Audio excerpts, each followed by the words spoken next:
Sebastian Vale didn't believe in ghosts until the woman he destroyed 4 years ago appeared in Central Park pushing a stroller built for three. The crime boss who'd broken her heart with surgical precision froze mid-step when one of the toddlers looked up. Gray eyes. His gray eyes. The same shade that stared back from his mirror every morning, cold and calculating. Maya Bennett's face went white. Their eyes locked across 20 feet of autumn leaves and shattered history. Then she ran, not from danger, but from him. And Sebastian knew with absolute certainty that his past had just caught up with a vengeance he couldn't outrun. If you're hooked already, smash that like button and drop a comment telling me what city you're watching from. I want to see how far this story travels. Now settle in, because what you're about to hear is a tale of secrets, second chances, and a man who thought he could walk away from love, until it came back on 3 pairs of tiny feet. The November wind cut through Central Park with the kind of bite that reminded Sebastian Vale why he hated pretending to be normal. He walked beside Clarissa Hart, his hand barely touching the small of her back, listening to her chatter about flower arrangements with the enthusiasm of someone planning a merger rather than a marriage, which, essentially, she was. "I'm thinking white orchids for the centerpieces," Clarissa said, her voice crisp and certain. "They photograph beautifully, and Daddy says the Plaza Ballroom looks best with a monochromatic palette." Sebastian made a non-committal sound.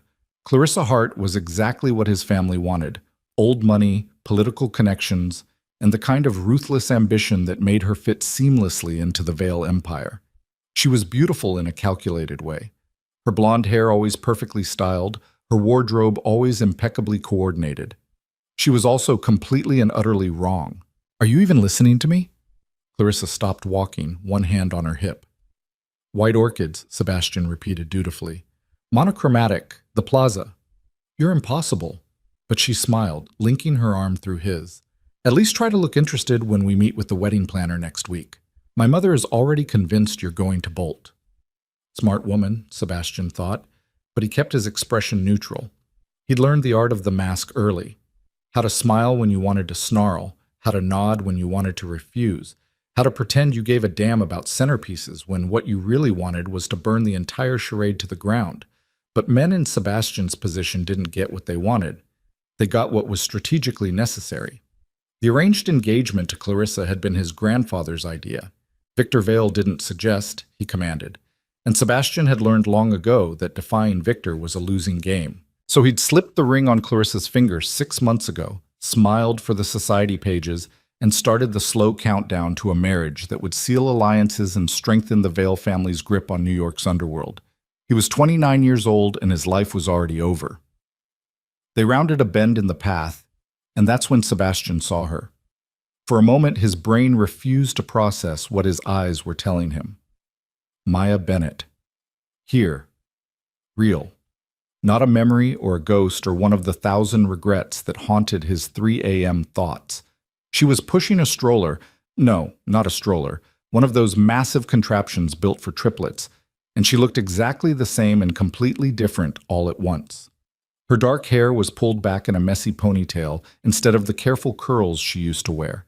Her jeans were faded, her jacket was too thin for the weather, and there were shadows under her eyes that spoke of sleepless nights and exhaustion. But her face, God, her face was still the most beautiful thing Sebastian had ever seen. She was laughing at something one of the children said, bending down to adjust a blanket, and the sound hit Sebastian like a physical blow. Then she looked up. Their eyes met across the path, and Sebastian watched the color drain from Maya's face. For a frozen second, neither of them moved. The world narrowed to just the two of them, the man who'd shattered her and the woman he'd never stopped thinking about. "Sebastian?" Clarissa's voice sounded far away. "What's wrong?" He couldn't answer, couldn't breathe, because one of the toddlers in the stroller, a little boy with dark curls, had turned to see what his mother was staring at. And when he looked up, Sebastian felt the ground shift beneath his feet. Gray eyes. The exact shade of storm clouds before lightning. The exact shade Sebastian had inherited from his father, who'd inherited them from Victor, who'd inherited them from a line of Vale men stretching back generations. The boy couldn't have been more than 3 years old. 4 years. It had been 4 years since Sebastian had walked away from Maya Bennett with words designed to cut deep enough that she'd never try to follow. 4 years since he'd convinced himself it was the right choice, the only choice, the choice that would keep her alive. And now she was here with a child who had his eyes.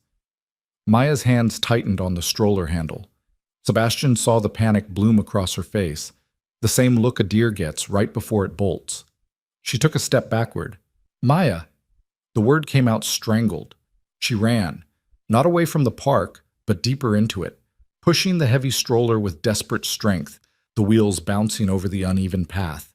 Sebastian's body reacted before his brain caught up. He started after her, Clarissa's startled cry barely registering. Sebastian! What the hell? But he was already running, his long legs eating up the distance. Maya was fast, but the stroller slowed her down. He caught up to her near the Bethesda fountain, grabbing her arm. Don't touch me! Maya wrenched away from him, spinning to put the stroller behind her like a shield. Her chest heaved, her eyes wild. Don't you dare touch me! Sebastian held up his hands, backing off a step. Up close, he could see the exhaustion etched into every line of her face. She looked like she hadn't slept properly in years. Maya, I just want to talk. Talk? Her laugh was sharp and bitter. Now you want to talk? 4 years, Sebastian. 4 years of silence, and now you want to talk? 3 small faces peered up from the stroller, suddenly quiet. Sebastian's gaze dropped to them involuntarily. 2 girls and a boy. The boy with the gray eyes was in the middle, flanked by his sisters. One of the girls had Maya's warm brown eyes and a sunny smile. The other had lighter eyes, hazel, maybe, and was watching Sebastian with careful suspicion. Are they... He couldn't finish the question. None of your business. Maya's voice shook. We were doing fine before you showed up, and we'll be fine after you leave. Just go back to your perfect life and forget you saw us. Perfect life? Sebastian laughed without humor. You think... Sebastian! Clarissa's voice cut through the tension. She appeared around a cluster of trees, her face flushed with exertion and irritation. What on earth is going on? Who is this woman?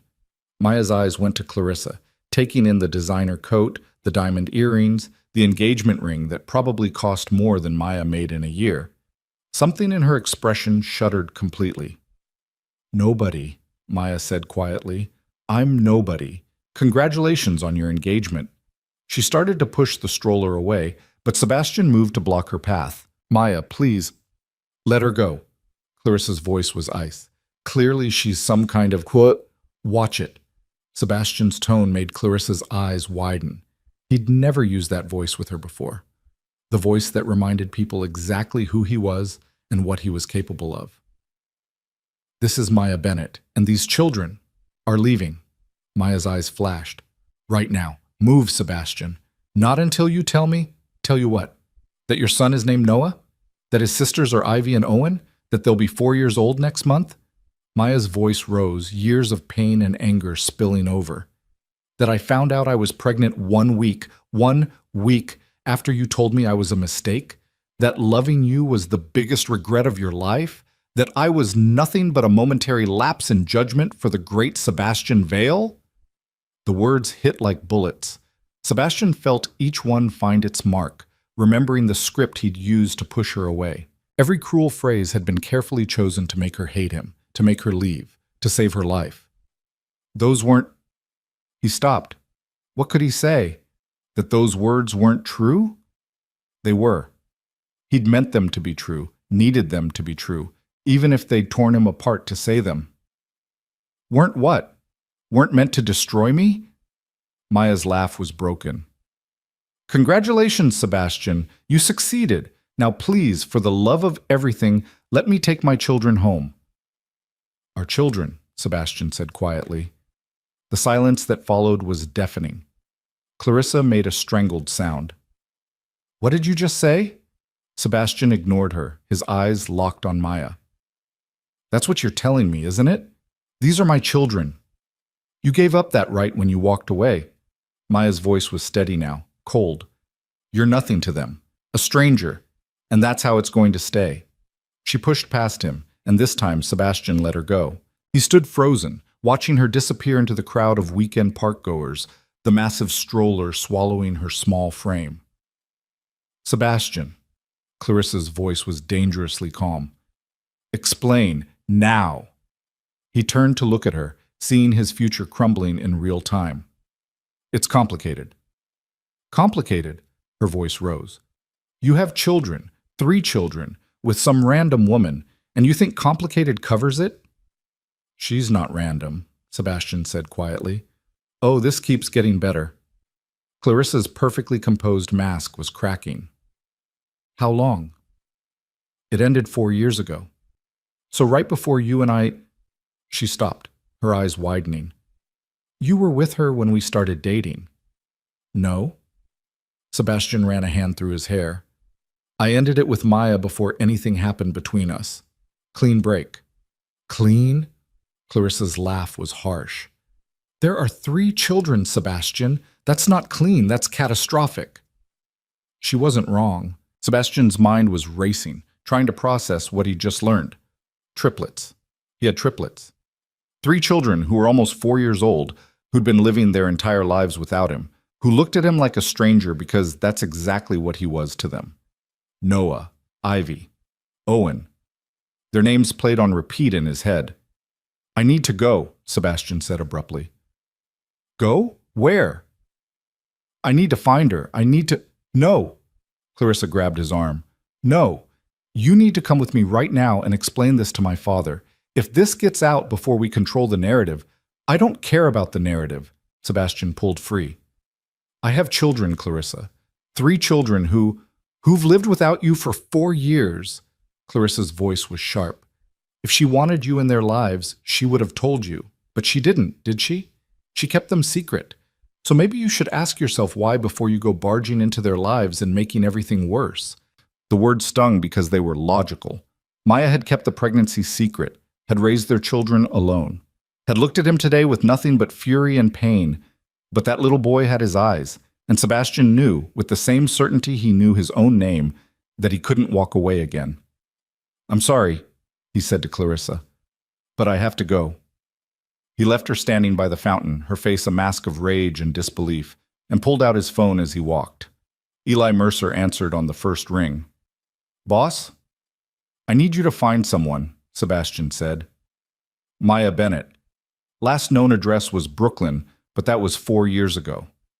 I need current location, employment, financials, everything. And I need it within the hour. On it. Eli didn't ask questions. That's why he was Sebastian's right-hand man. Anything else? Yeah. Sebastian's jaw clenched. Find out who knew about this. Someone must have known. If Maya was pregnant with triplets, someone saw her. Someone knew. You think it was kept from you deliberately? I think a lot of things are kept from me deliberately. Sebastian's voice was cold. Find out. He hung up and kept walking, his mind churning. Maya's words echoed.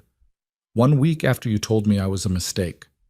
Sebastian remembered that conversation with brutal clarity.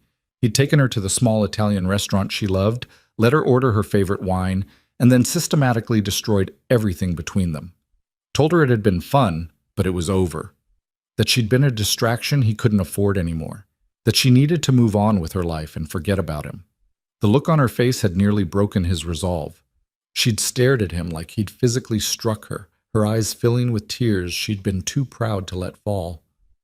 Why? She'd whispered. Just tell me why. And he delivered the killing blow. Because you're not worth the complication. She'd left the restaurant with her head high, and Sebastian had watched her go, hating himself, hating his life, hating the circumstances that made loving her a death sentence. Because that was the truth he couldn't tell her. The Kozlov family had found out about Maya, had sent Sebastian photos of her leaving her apartment, walking to work, laughing with friends. The message was clear. We know about your weakness.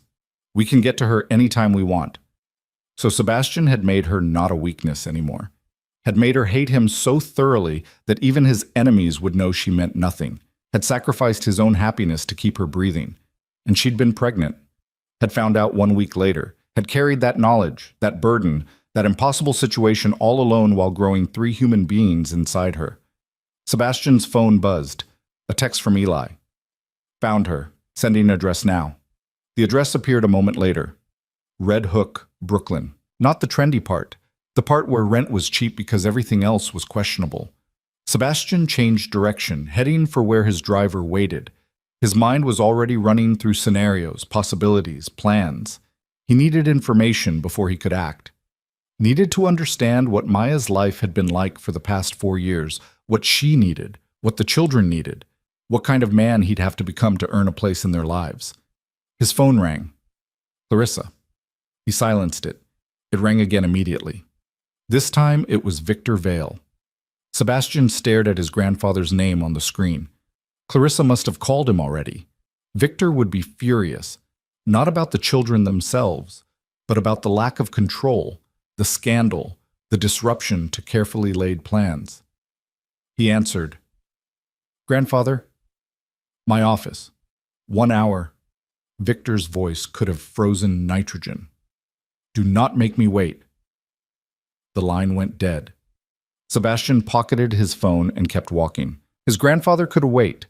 For the first time in his life, something mattered more than Victor Vale's commands. 3 somethings, to be precise. Gray eyes and brown eyes and hazel eyes. 3 children who didn't know his name. 3 children who existed because he'd once been foolish enough to believe he could have something good, something real, something that wasn't stained with blood and power plays. 3 children who were about to learn that their father was the kind of man mothers warned their kids about. Chet. Eli's report arrived while Sebastian sat in the back of his town car, stuck in midtown traffic. He read it twice, each pass making his jaw tighter. Maya Bennett, age 27, owner/operator of Maya's Kitchen, a food truck operating in Red Hook. Revenue, minimal. Current financial status, 3 months behind on rent, maxed out credit cards, outstanding medical bills from a high-risk pregnancy, and NICU stay totaling $47,000. The children, Noah, Ivy, and Owen Bennett, born January 15th, 4 years ago. Noah and Ivy were healthy. Owen had been diagnosed with autism spectrum disorder at age 2. Current situation, eviction notice filed. Final warning sent. Hearing scheduled for next week. Sebastian's hands clenched around his phone. She was drowning. Had been drowning for 4 years while he lived in a penthouse and pretended his carefully ordered life meant something. There was more. A note from Eli at the bottom. CP visit scheduled for tomorrow morning. Anonymous tip about inadequate living conditions. Thought you should know. Anonymous tip. Right. Nothing was anonymous in Sebastian's world. Someone had made sure Child Protective Services would be knocking on Maya's door tomorrow. Someone wanted those children vulnerable. Sebastian's blood went cold. "Change of plans," he told his driver. "Red Hook, fast as you can." "But Mr. Vale, your grandfather—" "I said Red Hook." Sebastian's voice left no room for argument. They made it to Brooklyn in 40 minutes. The address was a converted warehouse split into apartments that were optimistically called lofts and realistically called fire hazards. Sebastian's driver pulled up outside, looking deeply uncomfortable. "Wait here," Sebastian said, climbing out. The building didn't have a doorman or a buzzer system. The front door was propped open with a brick. Sebastian climbed 3 flights of stairs that smelled like old cooking oil and mildew, each step increasing his fury at what Maya had been reduced to. Apartment 3C was at the end of a dim hallway. He could hear voices inside. Maya's, low and tired, and higher voices that must be the children. Sebastian raised his hand to knock, then hesitated. What was he going to say? "Sorry I abandoned you. Here's a check. We're good now?" He knocked before he could overthink it. The voices inside went silent. Footsteps approached the door. "Who is it?" "It's Sebastian." A long pause. "Go away." "Maya, please, I just want to talk." "About what?" "There's nothing to say." "There's everything to say." Sebastian pressed his palm against the door. "Please, 5 minutes." Another pause. Then the sound of locks turning. 3 of them, he counted. The door opened 6 inches, chain still engaged. Maya's face appeared in the gap, her expression hard. "You can't be here." "I know about CPS," Sebastian said quietly. "I know they're coming tomorrow." Maya's face went white. How do you? I have resources, and I think I know who made the call. He met her eyes. Let me help. Help? Maya's laugh was bitter. Like you helped 4 years ago? Thanks, but I'll pass. Maya, if they take those kids... Don't. Her voice shook. Don't you dare stand there and talk about my children like you have any right. You walked away. You made your choice. I made the only choice I could. The words came out harsher than he intended. You don't understand. Then explain it to me. Maya's voice rose. Explain how telling me I was worthless was the only option. Explain how disappearing for 4 years was some kind of noble sacrifice. Explain... A small voice interrupted from behind her. Mama? Who's at the door? Maya's eyes closed briefly. When she opened them, Sebastian saw something in them he'd never seen before, pure, primal fear. Nobody, baby, she called over her shoulder. Go back to your show. Is it the bad man? Sebastian's stomach dropped. What bad man? Maya ignored him. No, sweetie, not the bad man, just someone Mama used to know. Mama knows lots of people, a different voice chimed in, sunny and bright. That would be Ivy. Is he a friend? Not exactly, Maya said, her eyes never leaving Sebastian's. Go watch TV with your brother and sister. I'll be right there. Small footsteps retreated. Maya looked back at Sebastian, and now the fear was mixed with exhaustion and something that looked like surrender. You want to help? She said quietly. Then tell me how to stop CPS from taking my kids tomorrow. Tell me how to pay 3 months of back rent by morning. Tell me how to erase the fact that Owen's therapy costs more than I make in a month, or that Ivy needs new shoes and I can't afford them, or that Noah keeps asking why we're always eating peanut butter sandwiches. Her voice cracked on the last word, and Sebastian saw her fighting to hold it together. Tell me how to fix any of that, Sebastian, and I'll listen. But if you're just here to ease your conscience, you can leave right now. Sebastian looked at this woman who'd once laughed at his terrible jokes and fallen asleep on his shoulder and told him he was more than his last name. This woman who'd carried his children through what must have been a hellish pregnancy, raised them alone, fought to keep them fed and safe and loved despite impossible odds. This woman who was still the strongest person he'd ever met. I can pay the rent, he said, tonight, and the medical bills, and anything else you need. I don't want your money. But you need it. Sebastian's voice was gentle. And those kids need it. So let me help, Maya, please. Let me do this one thing right. Maya stared at him for a long moment. He could see her pride warring with her desperation, her need to protect her children fighting against her instinct to keep Sebastian as far away as possible. Finally, she said, Why? Because they're mine. The words came out raw. Because that little boy has my eyes, and I walked away once and I won't do it again. Because you deserved better 4 years ago, and they deserve better now. You don't know anything about them. Then let me learn. Maya's laugh was hollow. You think you can just show up and play daddy?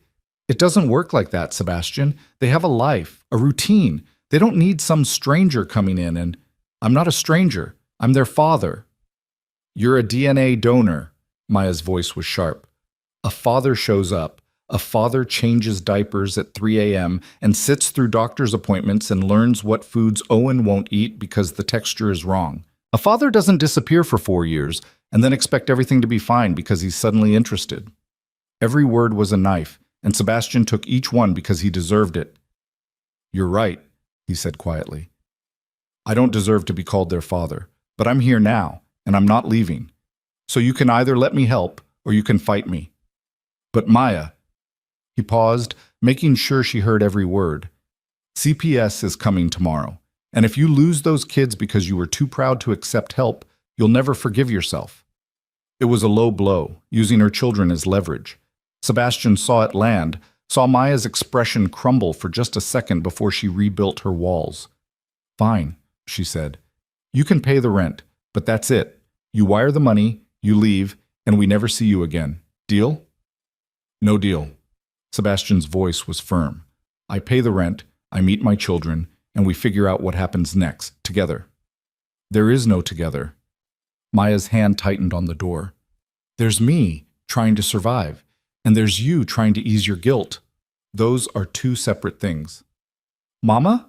The small voice was back. I'm hungry. Maya's eyes closed again, and Sebastian saw her armor crack just a little more. 1 minute, Owen, she called. Then to Sebastian, you have no idea what you're asking for. Then show me.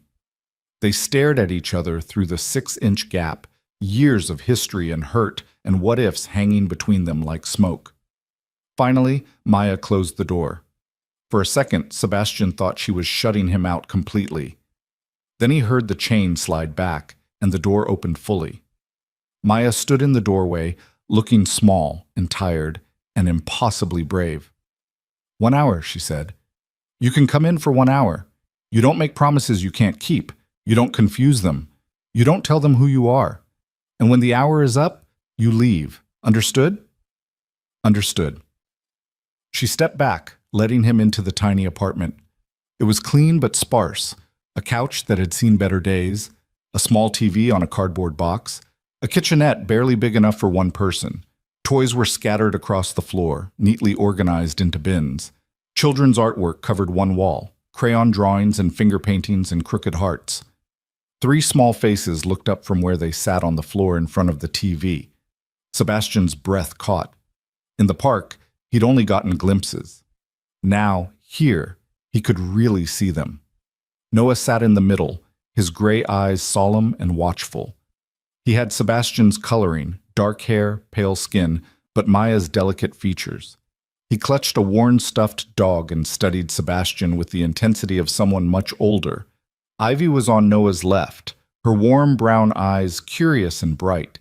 She had Maya's smile, Sebastian's dark hair, and an energy that seemed to vibrate through her small frame. She waved at him cheerfully. Owen sat on Noah's right, slightly apart from his siblings. He had lighter hair than the others, almost auburn in certain light, and hazel eyes that didn't quite meet Sebastian's. His hands moved in small, repetitive patterns, and Sebastian recognized the stimming behavior from Eli's report about Owen's autism diagnosis. Who's that, Mama? Ivy asked, pointing at Sebastian. Maya's hand landed on Sebastian's arm, a warning. This is an old friend. He's visiting for a little while. Does he want to watch Bluey with us? Ivy's enthusiasm was infectious. We're on the camping episode. I don't think, Maya started. I'd love to, Sebastian said. Maya shot him a look, but he ignored it, moving carefully into the small living room. He lowered himself to the floor a respectful distance from the children, close enough to see them but not so close that he invaded their space. Owen immediately scooted farther away, his stimming increasing. Noah watched Sebastian with quiet suspicion, but Ivy beamed and scooted closer. I'm Ivy, she announced. That's Noah and that's Owen. Noah doesn't talk much, and Owen doesn't like loud noises, but I talk enough for all of us. Mama says I could talk the ears off a cornstalk, whatever that means. Do you like Bluey? Sebastian felt something crack open in his chest. I've never seen it. Ivy's eyes went wide.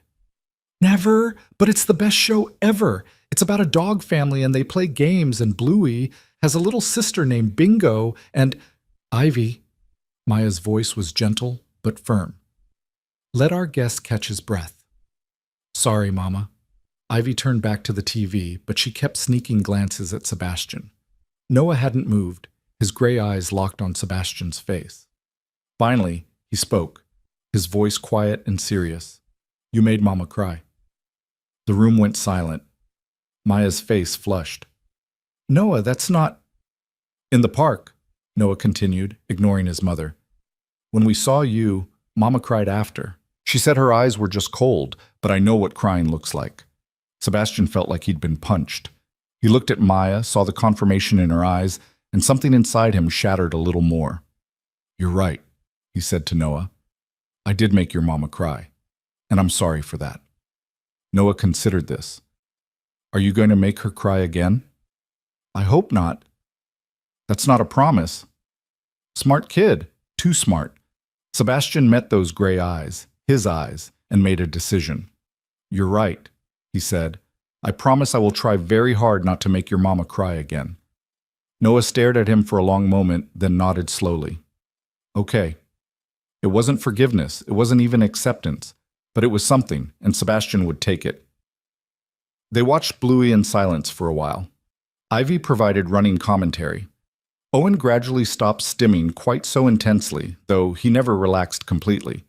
Noah watched Sebastian more than the TV, like he was trying to figure out a puzzle, and Sebastian watched all of them, memorizing details. The way Ivy twirled her hair when she was thinking, the way Noah's hand would occasionally reach out to rest on Owen's shoulder, grounding his brother. The way Owen lined up his toy cars in perfect rows during commercial breaks. These were his children. His. The weight of it was crushing and exhilarating all at once.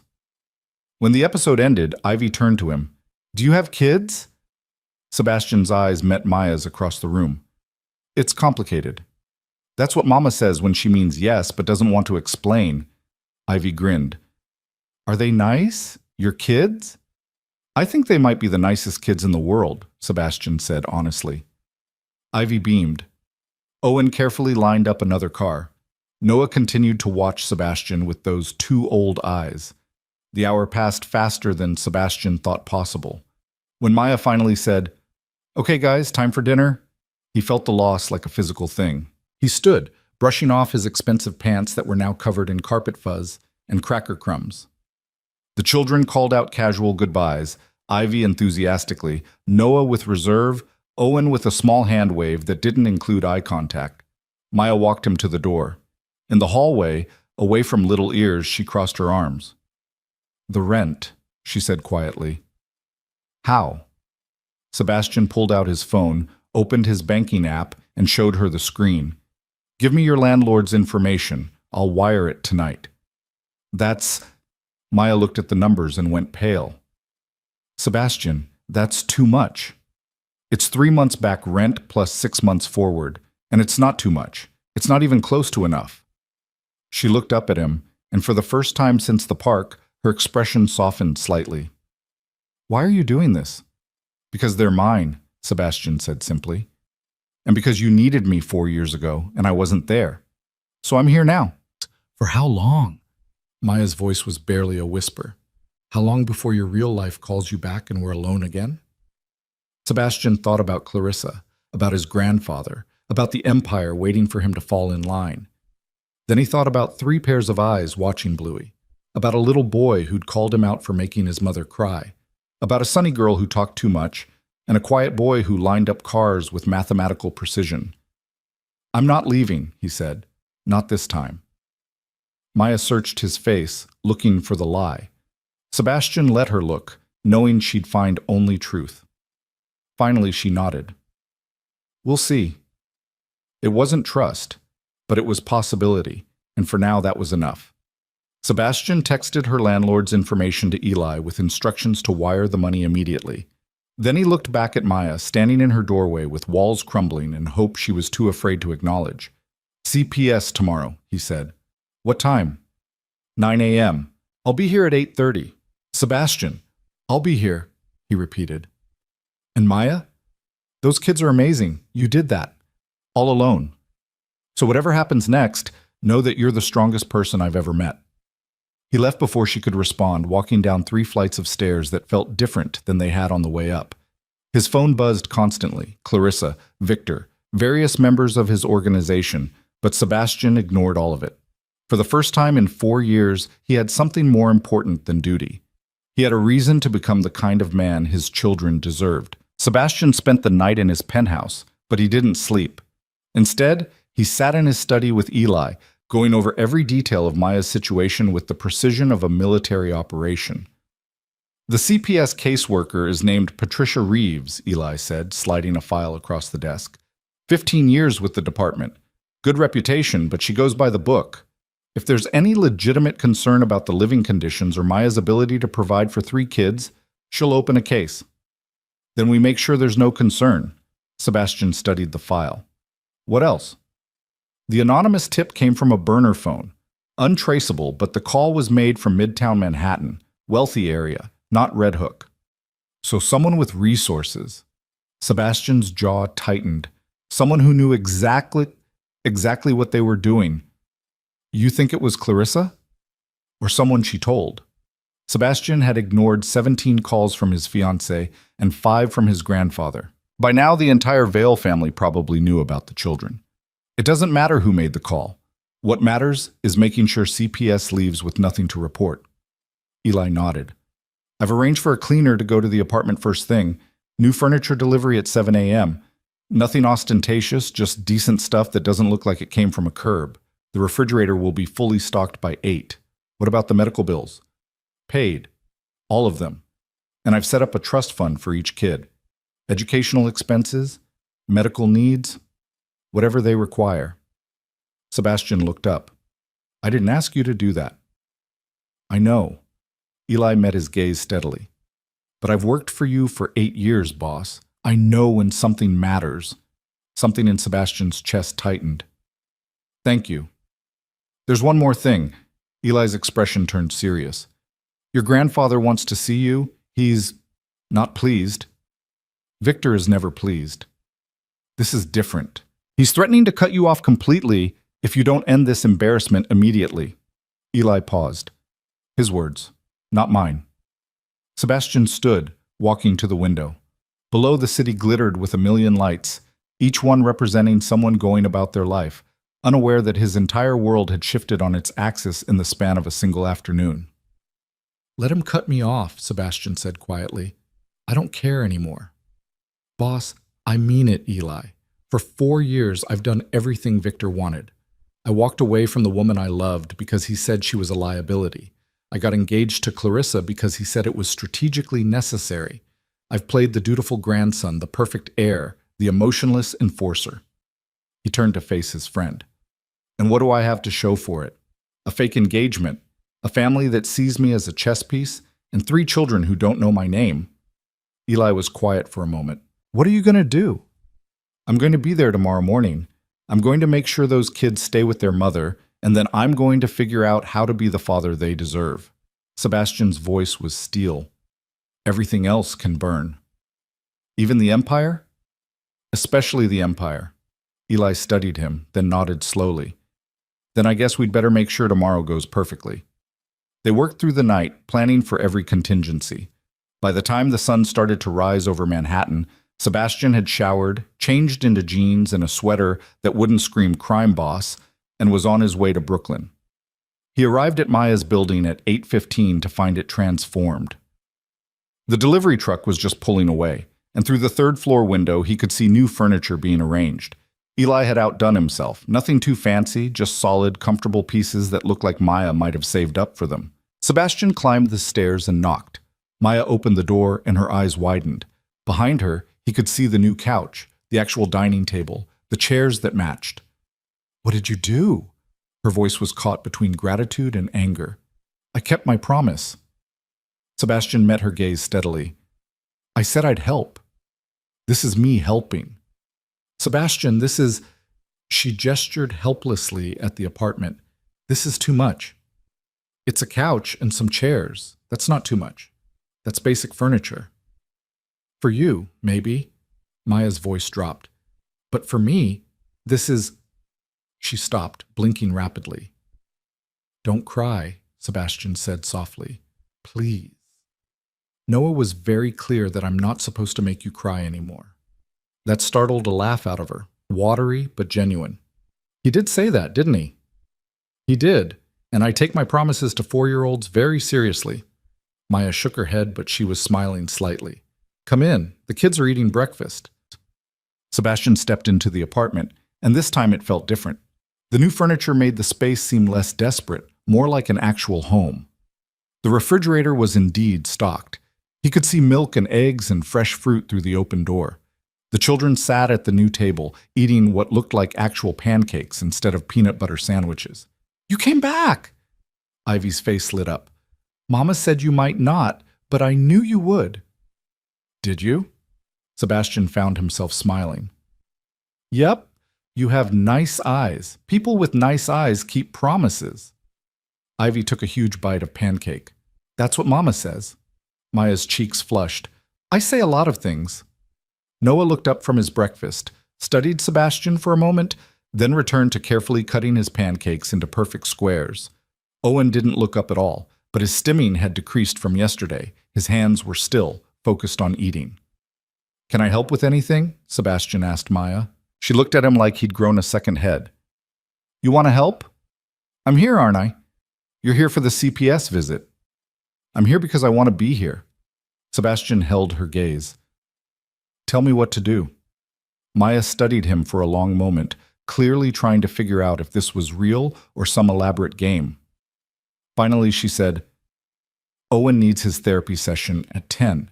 If CPS is still here, someone will need to take him." "I'll do it." "You don't know anything about his therapy. Then teach me." "Sebastian." "Mama," Noah's quiet voice interrupted. "The lady is here." They all turned to look out the window. A woman in a practical pantsuit was getting out of a sensible sedan, a clipboard in hand. Patricia Reeves. Right on time.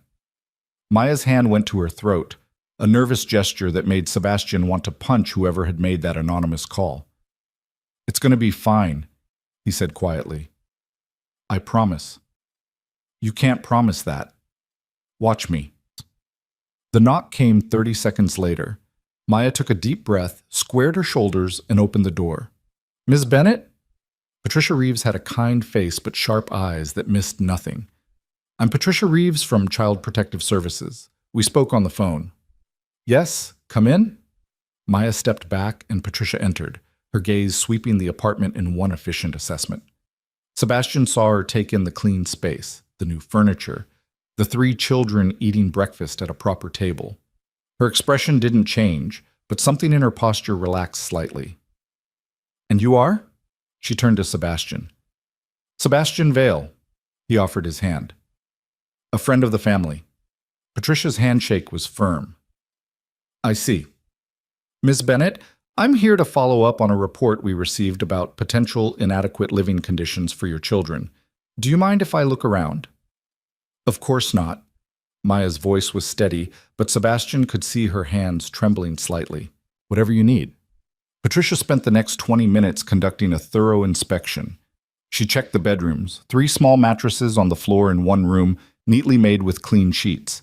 She examined the kitchen, the bathroom, the fire escape.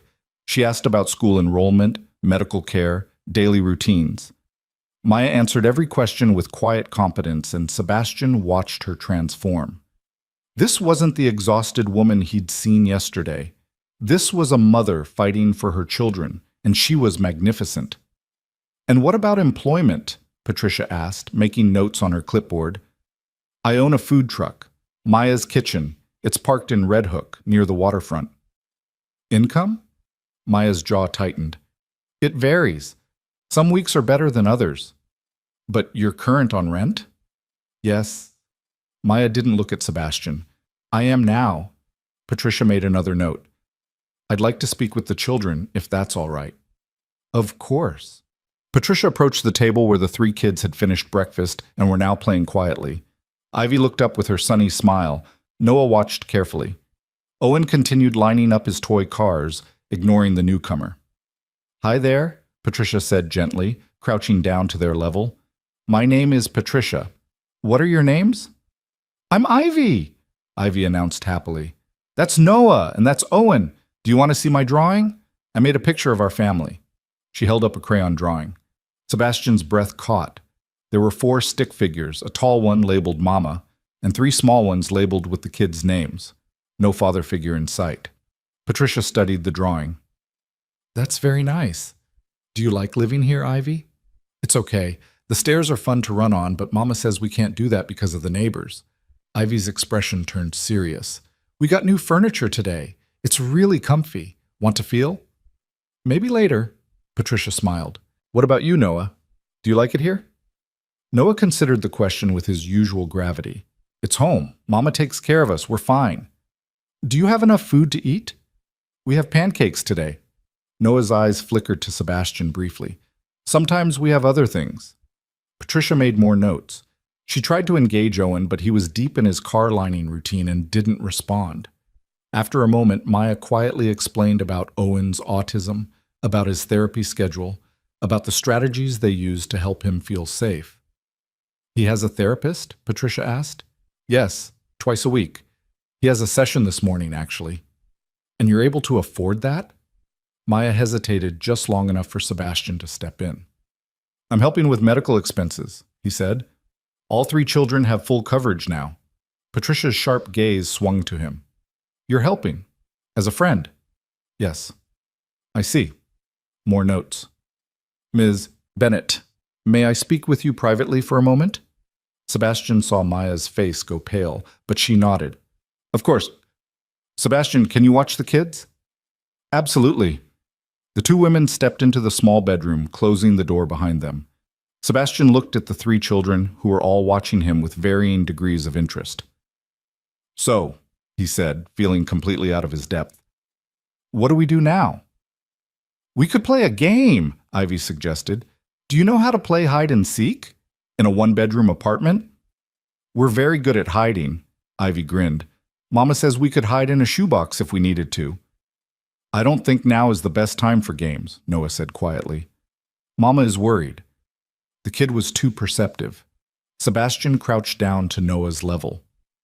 Your mama is very brave and very strong. Everything is going to be okay.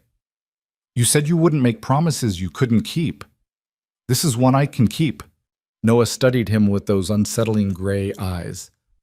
Why are you really here? Because I care about you and your brother and sister. You just met us yesterday. Sometimes that's all it takes. Noah didn't look convinced, but he didn't argue either. Instead, he asked, Are you Mama's boyfriend? Sebastian nearly choked. What? Jacob at daycare says when grown-ups are friends and one of them is a boy and one is a girl, that means they're boyfriend and girlfriend. Noah tilted his head. Is that what you are? It's complicated. Mama says that too. Noah sighed like the weight of the world rested on his 4-year-old shoulders. Grown-ups are weird. We really are, Sebastian agreed. The bedroom door opened. Maya emerged first, her face unreadable. Patricia followed, tucking her clipboard under her arm. Sebastian stood, trying to read the situation. Patricia's expression was professionally neutral, giving nothing away. Thank you for your time, Ms. Bennett, Patricia said. I'll be filing my report this afternoon. And? Maya's voice was tight. And based on what I've seen today, I don't have immediate concerns.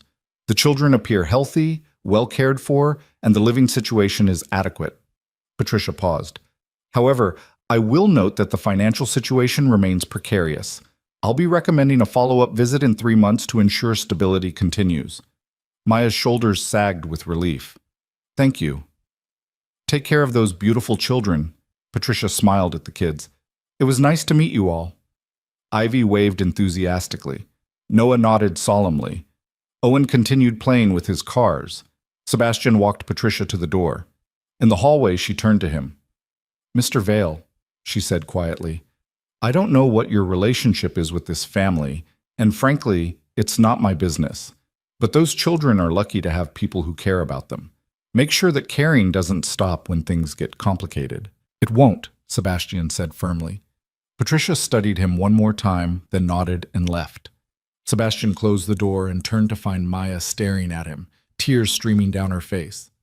Hey! He moved toward her instinctively. Hey, it's okay. She said everything was fine. I know. Maya wiped at her eyes angrily. I know, it's just, I was so scared. I was so scared they were going to take them, and I didn't know what I would do. And then you showed up with furniture and money, and... She broke off, pressing her hands to her face. The kids were watching now, their small faces concerned. Mama? Ivy's voice was small. Are you sad? No, baby.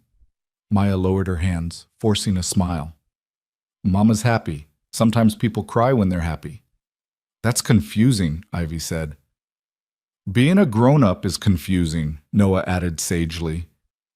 Despite everything, Sebastian laughed. These kids were something else. Maya pulled herself together, wiping her face one more time. Okay, Owen has therapy in 20 minutes. I need to get him ready. I'll take him, Sebastian said. What? No. You said if CPS was still here, someone would need to take him. CPS just left, but you're exhausted. Let me do this. Sebastian, you don't know anything about... Then come with us. Show me. Teach me. He met her eyes. I want to learn, Maya. I want to understand what they need. Maya looked at him for a long moment, something shifting in her expression. Okay, she said finally, but Owen might not react well to changes in routine. We'll need to prepare him. Tell me what to do. Maya knelt beside Owen, waiting until he paused in his car lining to look at her. Owen, sweetie, we need to go to Miss Jenny's office for your session. Remember Miss Jenny? Owen nodded, his hands resuming their movement. Good. And today Sebastian is going to come with us. Is that okay?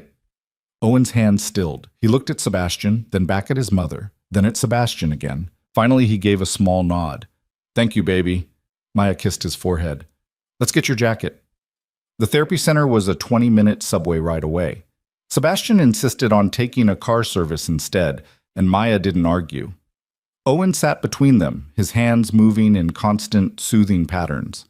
Ivy and Noah stayed home with a neighbor, an older woman who clearly adored the kids and gave Sebastian a suspicious once-over before agreeing to babysit. In the car, Maya explained Owen's diagnosis quietly.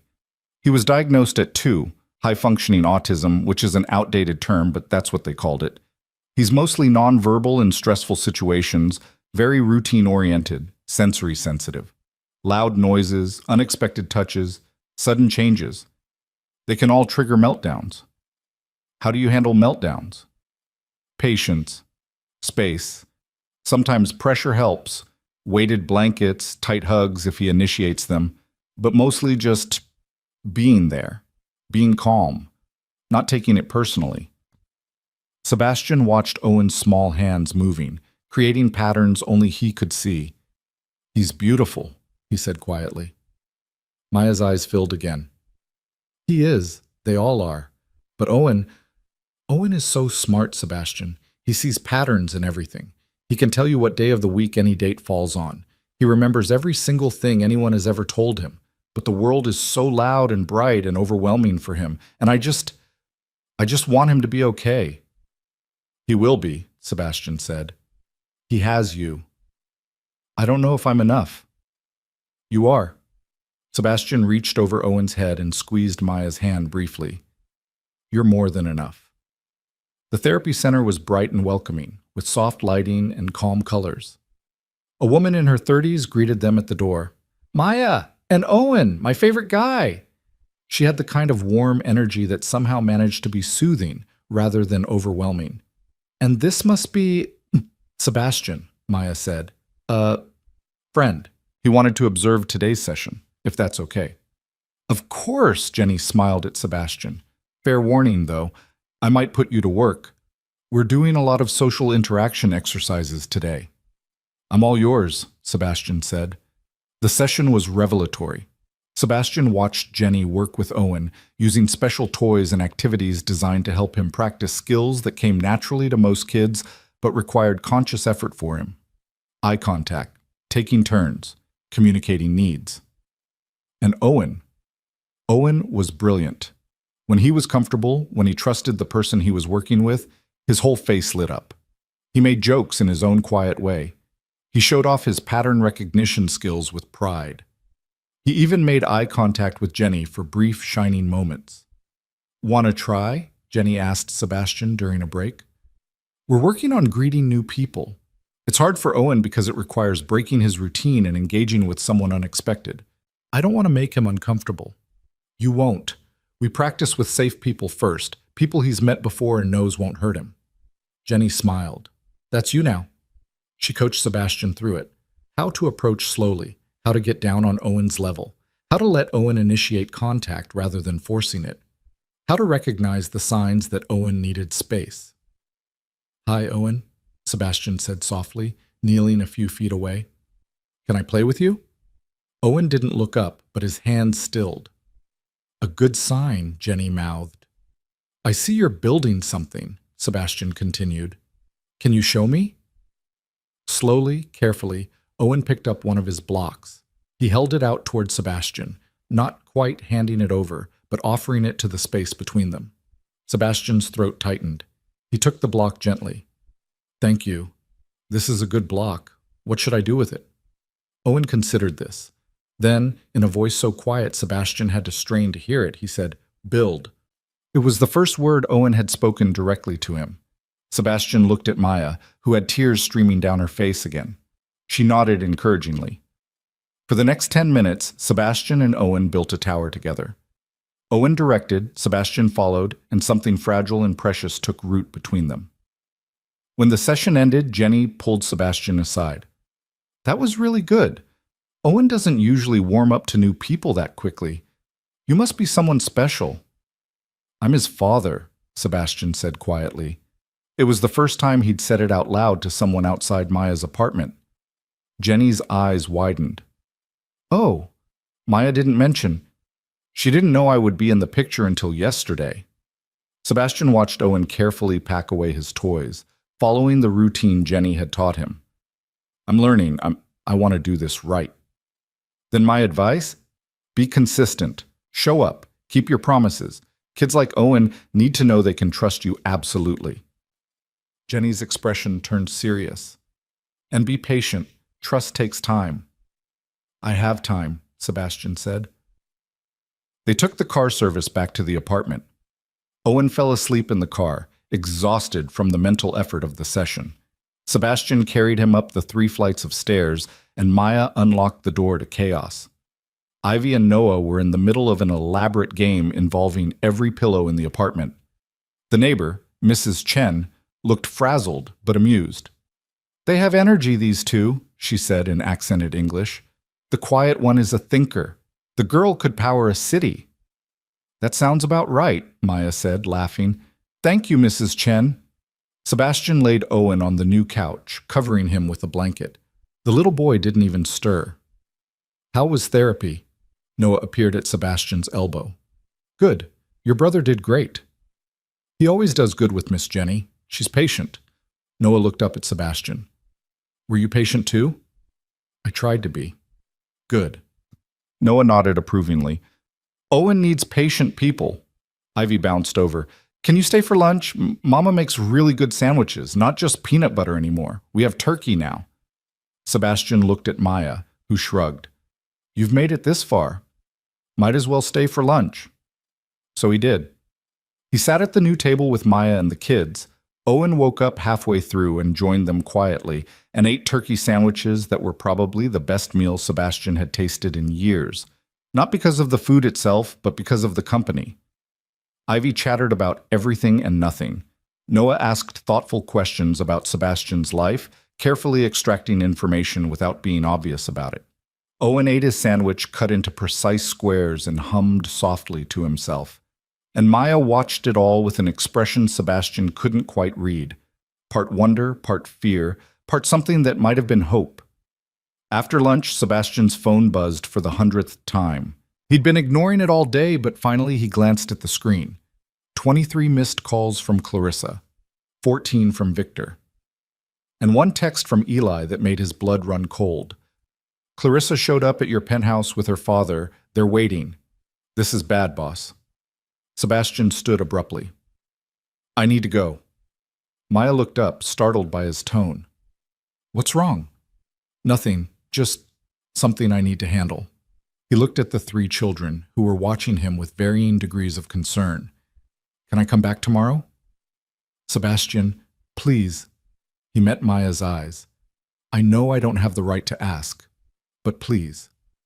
Maya studied him, and Sebastian saw her trying to decide if he was worth the risk.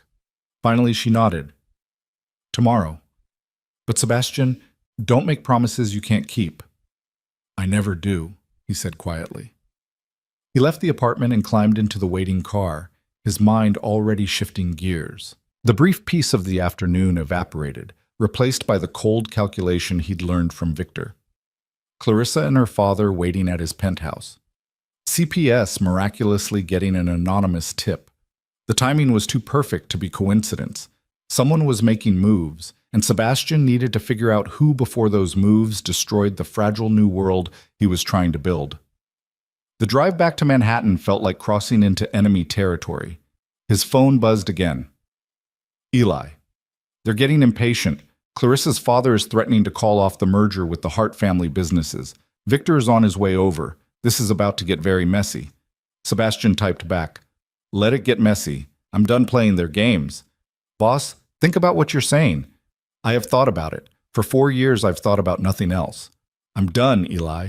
Whatever happens next, I'm done. He pocketed his phone and stared out the window as Brooklyn gave way to Manhattan, poverty giving way to wealth, reality giving way to the gilded cage he'd been born into. But somewhere behind him, in a tiny apartment in Red Hook, 3 children were playing. 3 children who didn't care about empires or mergers or strategic alliances. 3 children who just needed a father who showed up. And for the first time in his life, Sebastian knew exactly which side of that divide he belonged on. The car pulled up to his building.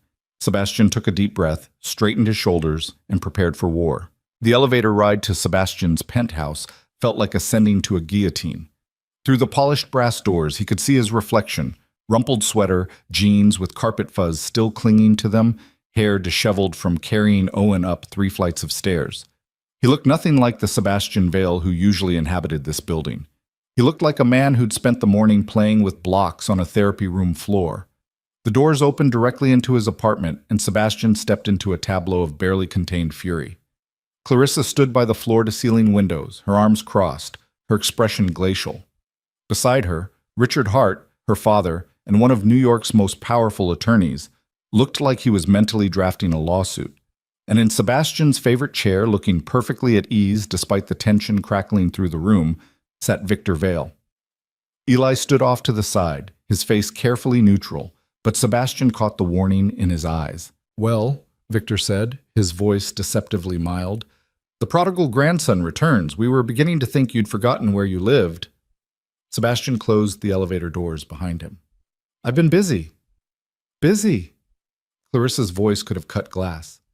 "You've been busy, playing house with your little bastards while I've been fielding questions from every social columnist in Manhattan about why my fiancée disappeared yesterday." "Clarissa," Richard's tone was sharp. "Language.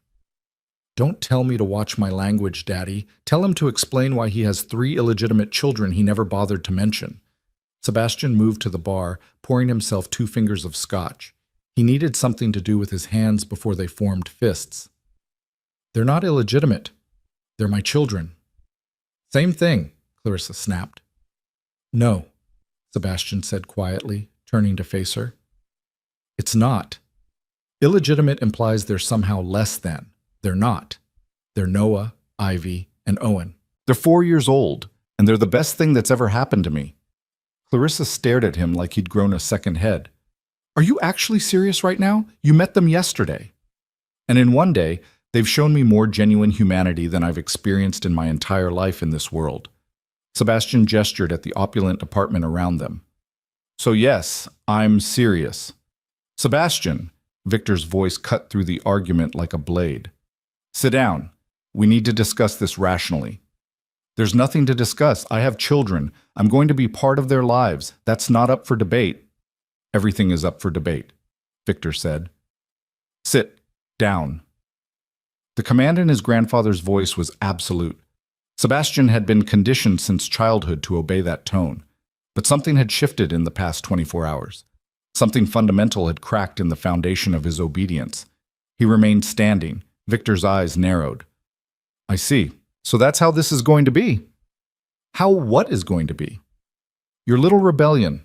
Victor stood, and despite being in his 70s, he still commanded a room effortlessly. "You think because you've discovered these children, you can suddenly throw away everything we've built? Everything you are." "Everything you've built," Sebastian corrected. "I never wanted this life, Victor. You know that. What you want is irrelevant. You're a Vale. That comes with responsibilities. And I'm also a father now. That comes with responsibilities too." Richard Hart cleared his throat. "Mr. Vale."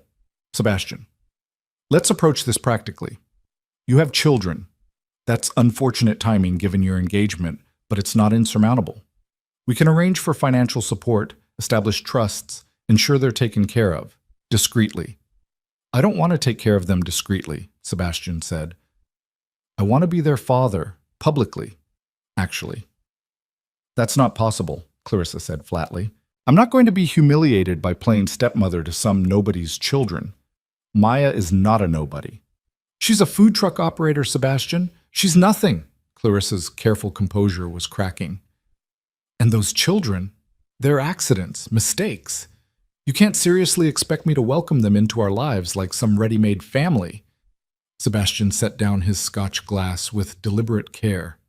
When he spoke, his voice was dangerously quiet. Those children are not mistakes. They're not accidents. They're human beings who deserve better than to be called names by someone who's never worked a day in her life for anything that mattered. How dare you?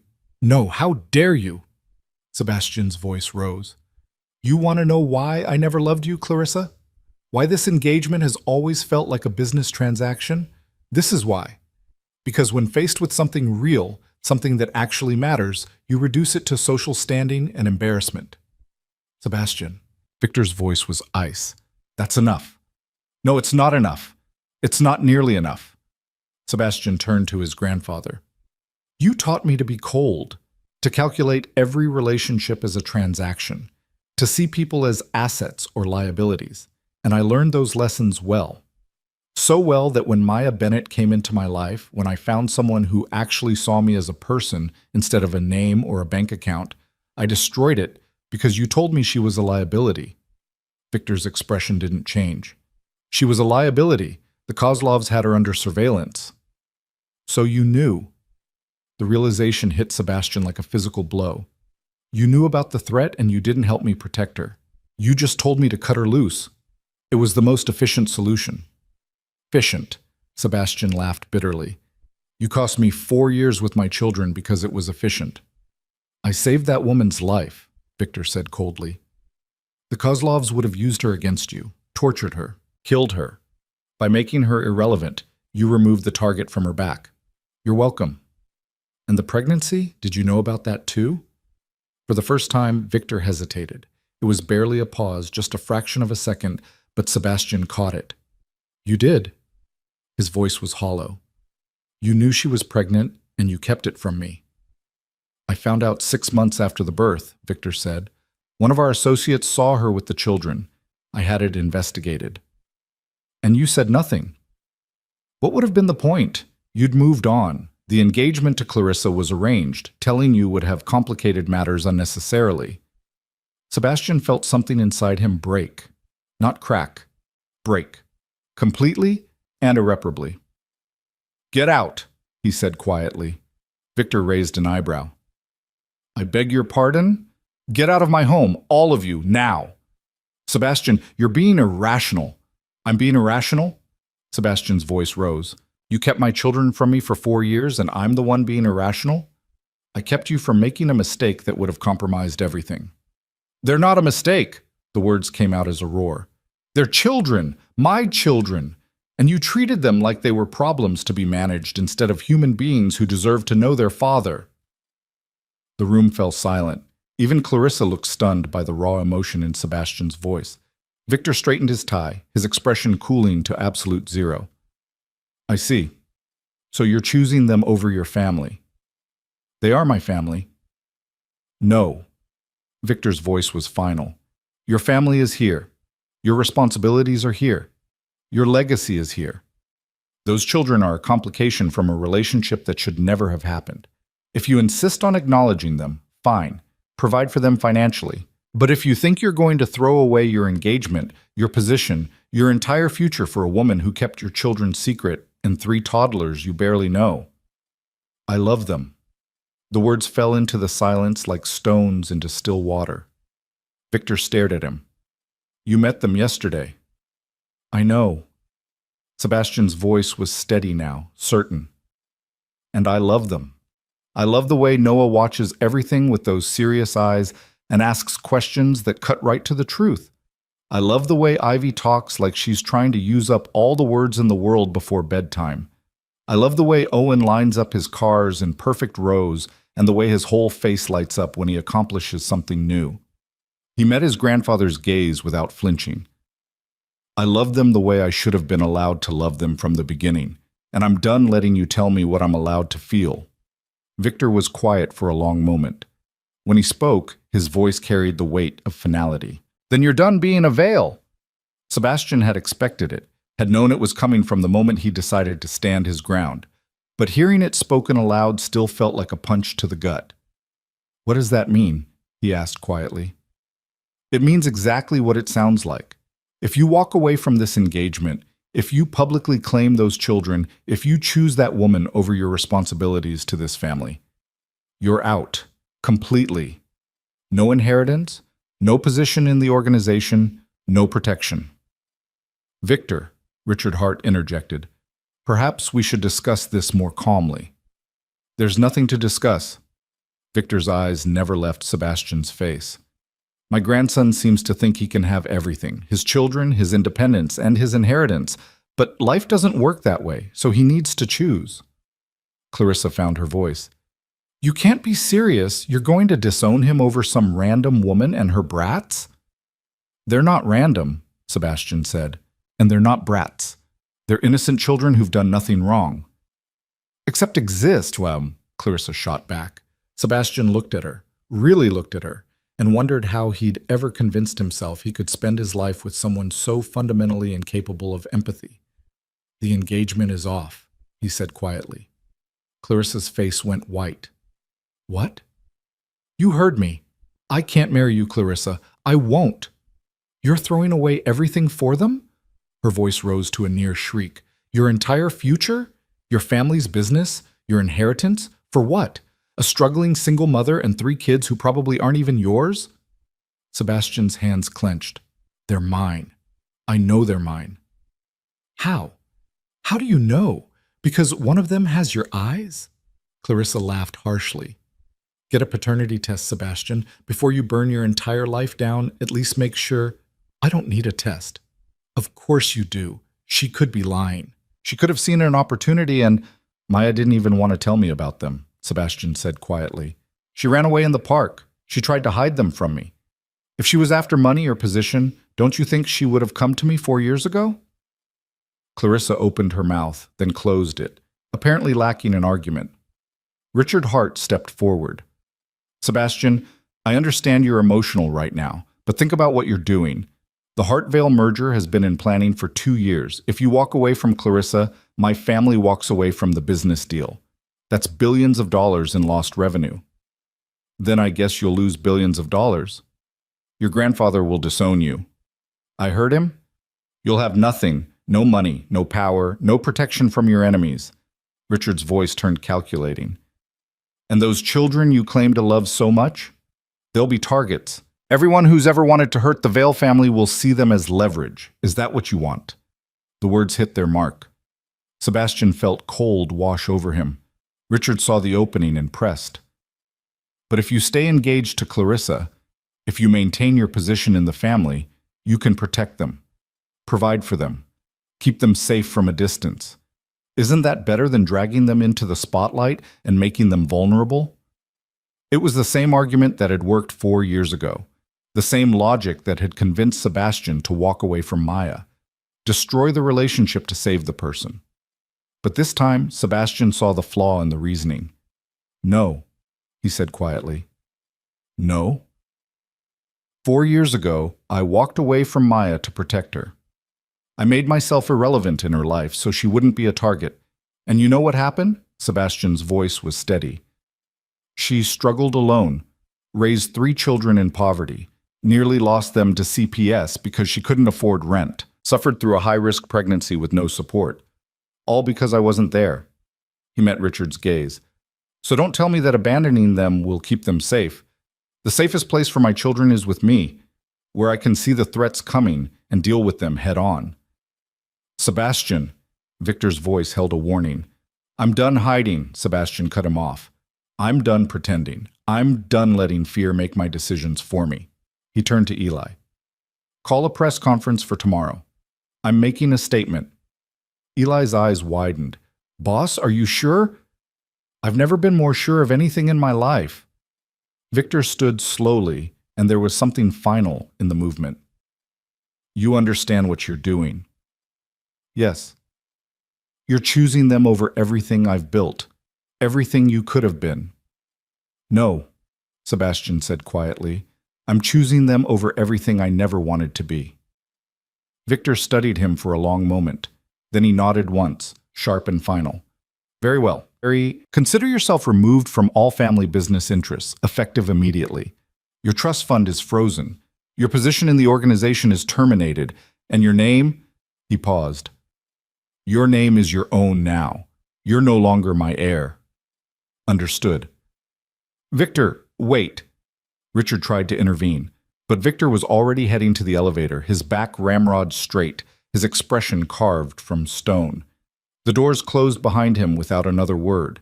Clarissa stared at Sebastian, her face a mask of disbelief and fury.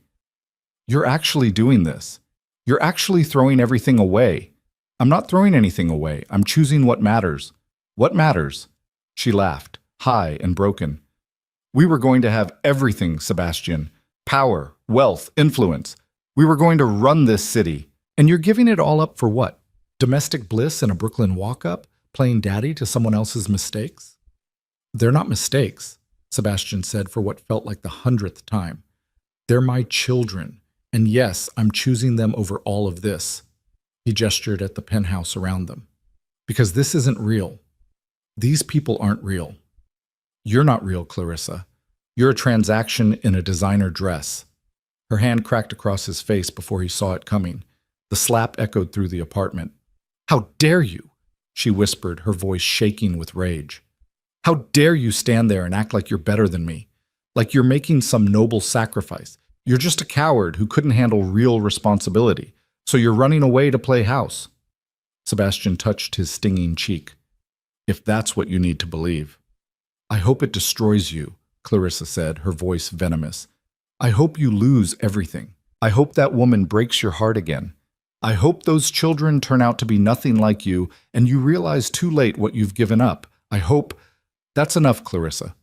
Richard took his daughter's arm firmly. We're leaving. But Daddy, now. Richard steered Clarissa toward the elevator, but he paused at the doors. You're making a mistake, Sebastian. You'll realize it eventually, and when you do, don't come crawling back. I won't, Sebastian said.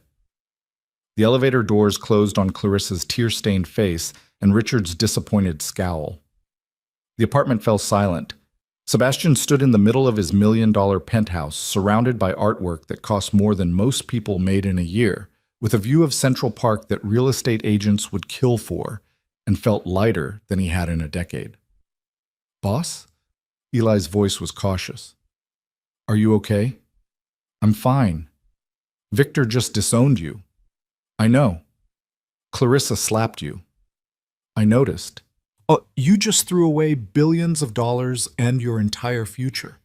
Sebastian turned to look at his friend. Really, look at him. No, I threw away their future. I'm building my own now. Eli studied him, then slowly smiled. You're serious about this? Completely. You realize you're going to have enemies. People who'll see those kids as leverage. The Kozlovs aren't going to forget about you just because Victor disowned you. I know. And you're doing this anyway. I'm doing this because of it. Sebastian moved to the window, looking out over the park. Somewhere out there on the other side of the river, 3 children were probably getting ready for dinner. I spent 4 years trying to protect Maya by staying away. All I did was leave her vulnerable and alone. I'm not making that mistake again. So what's the plan? Sebastian turned back to face Eli. First, I need to secure the kids legally. Paternity test, custody arrangement, whatever Maya agrees to. Second, I need to liquidate my personal assets, the ones Victor can't touch. Third, I need to make it very clear to anyone considering making a move against my family that I'm not walking away from the Vale name. I'm weaponizing it. Eli's eyebrows rose. Weaponizing it? Victor thinks disowning me makes me weak. He's wrong. Every enemy the Vale family has made over the years, every business partner we've screwed, every rival we've crushed, they're all going to get a very interesting phone call from me. You're going to burn it all down. I'm going to make sure that anyone who comes after my children knows exactly what kind of hell I can rain down on them. Sebastian's smile was cold. I learned from the best, after all. Eli was quiet for a moment, then nodded. I'm in. Eli, you don't have to... I said I'm in. Eli's voice was firm. You think I've stuck around this long because of the paycheck? I've watched you be miserable for years, boss. If you're finally doing something that makes you happy, I'm not walking away now. Something in Sebastian's chest tightened. Thank you. Don't thank me yet. We've got a lot of work to do. Eli pulled out his phone. First things first, that press conference. What exactly are you planning to say? Sebastian thought about Noah's serious questions, Ivy's infectious enthusiasm, Owen's quiet determination to master each new skill. He thought about Maya's exhausted strength, her fierce protection of her children, her refusal to make things easy for him just because he showed up with money. He thought about the life he could have had if he'd been braver 4 years ago, and the life he was going to build now, regardless of the cost. The truth, he said simply. I'm going to tell the truth. The next morning arrived too quickly. Sebastian hadn't slept, had instead spent the night working with Eli to arrange everything that needed arranging. Lawyers were contacted. Assets were evaluated. Security measures were implemented. By dawn, Sebastian had a plan and a splitting headache. He showed up at Maya's apartment at 8:30, as promised, carrying coffee and bagels from her favorite place. He'd remembered after 4 years. When she opened the door, surprise flickered across her face. You came. I said I would. Maya stepped back to let him in. The kids were eating breakfast again, this time at the table that didn't wobble. They looked up when Sebastian entered, and he felt his heart constrict at their varying reactions. Ivy's face lit up like sunshine. You're back! I told Noah you'd come back. Noah studied Sebastian with those two knowing eyes. You look tired. I am tired, Sebastian admitted. Did something bad happen? Noah's perception was uncanny. Something complicated happened, but I'm handling it. Owen looked up briefly, made eye contact for a split second, then returned to his precisely organized breakfast. But Sebastian counted it as a victory. Maya closed the door behind him. Can we talk? Privately? They stepped into the small bedroom while the kids finished eating. Maya crossed her arms, her expression guarded. I saw the news this morning, she said quietly. Sebastian's stomach dropped. What news?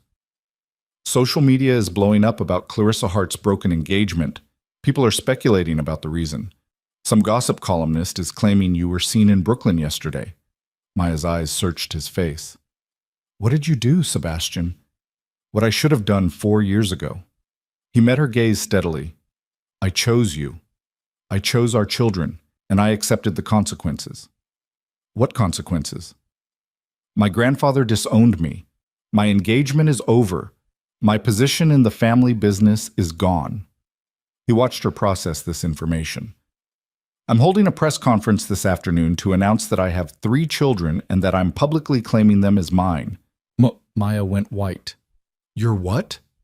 I'm telling the truth, Maya. I'm tired of hiding. I'm tired of pretending. These kids deserve a father who isn't ashamed of them.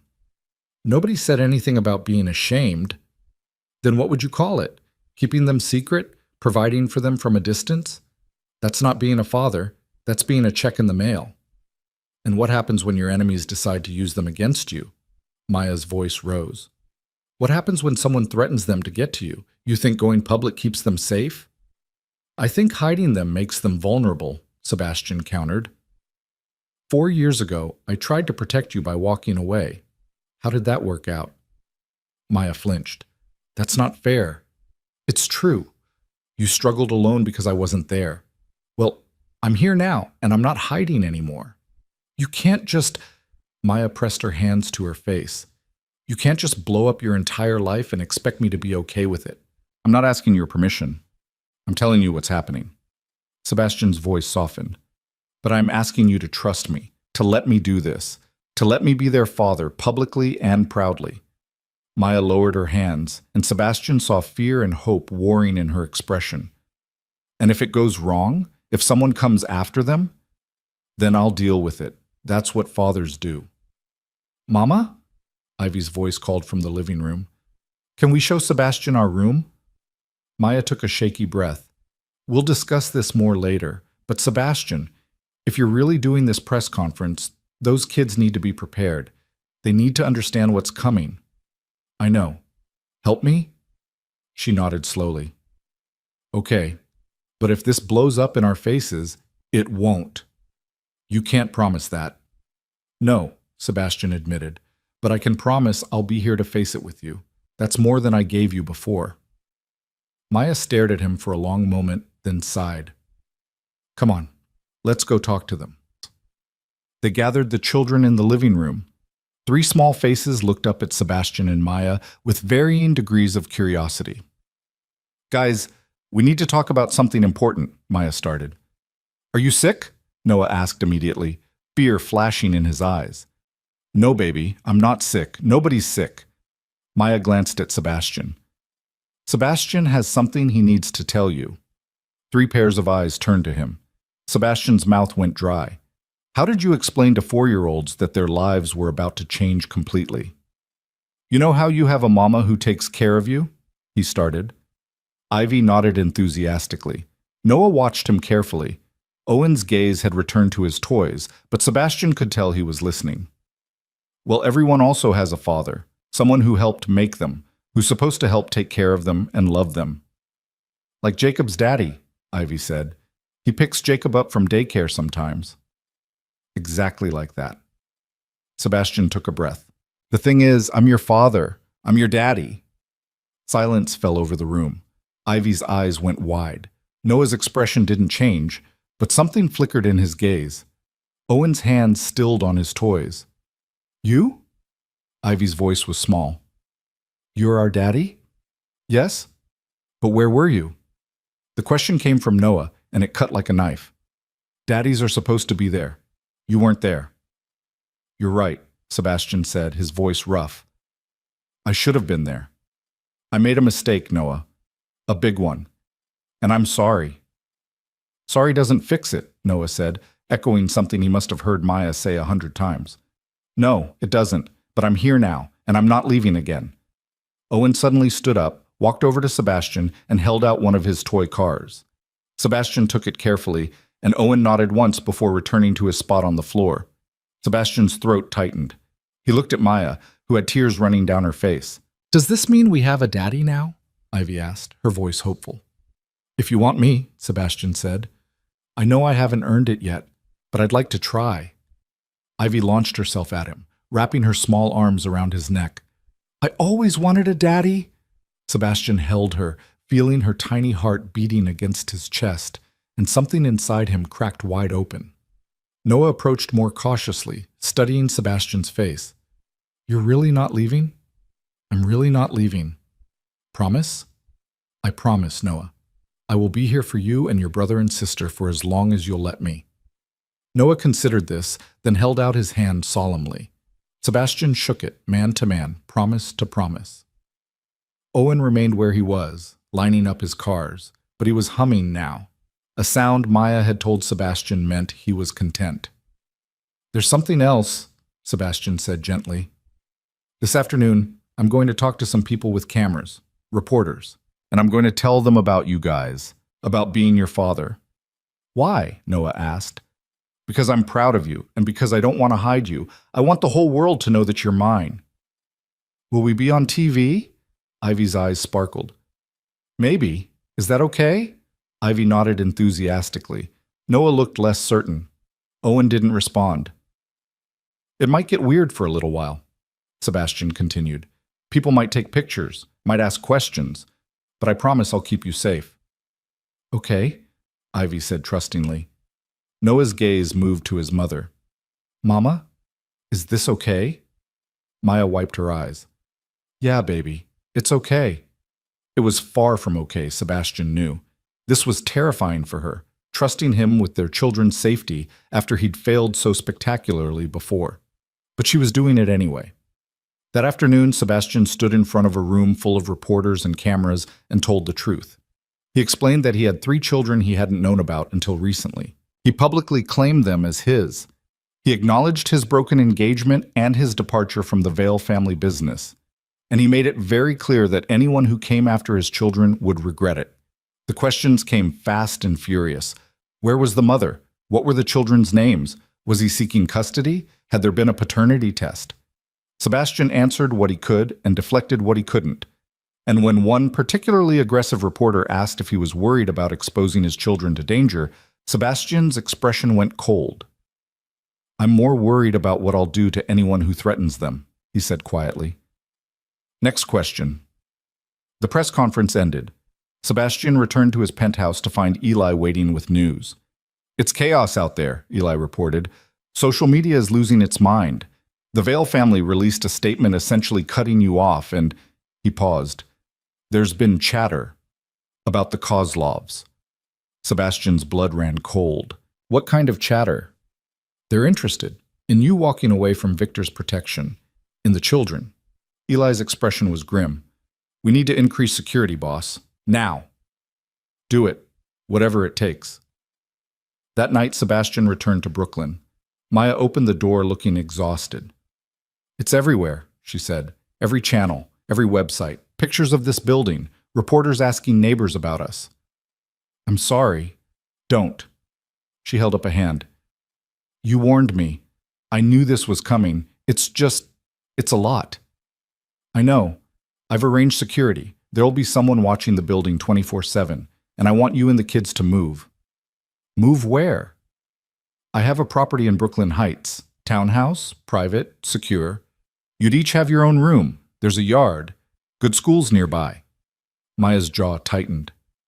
We're not your charity case, Sebastian. You're the mother of my children. Let me keep you safe. They stared at each other, the old hurt and the new hope tangled between them. Finally, Maya nodded. Okay, but we're paying rent. Maya, sit. Rent, Sebastian, or we don't move. He could see there was no arguing with her. Fine. $1 a month. You're impossible. I learned from the best, he said, and was rewarded with the ghost of a smile. But that night, as Sebastian sat in his too-empty penthouse, his phone buzzed with a message from an unknown number. Cute kids.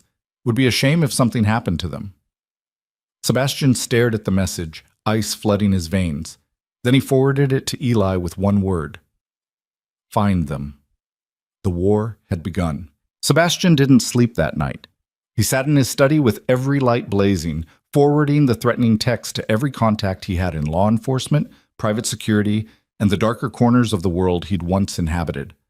By 3 a.m, Eli had traced the burner phone to a convenience store in Queens, purchased with cash, untraceable beyond that point. The Kozlovs were making their move. At 6 a.m, Sebastian was back in his car, heading to Brooklyn.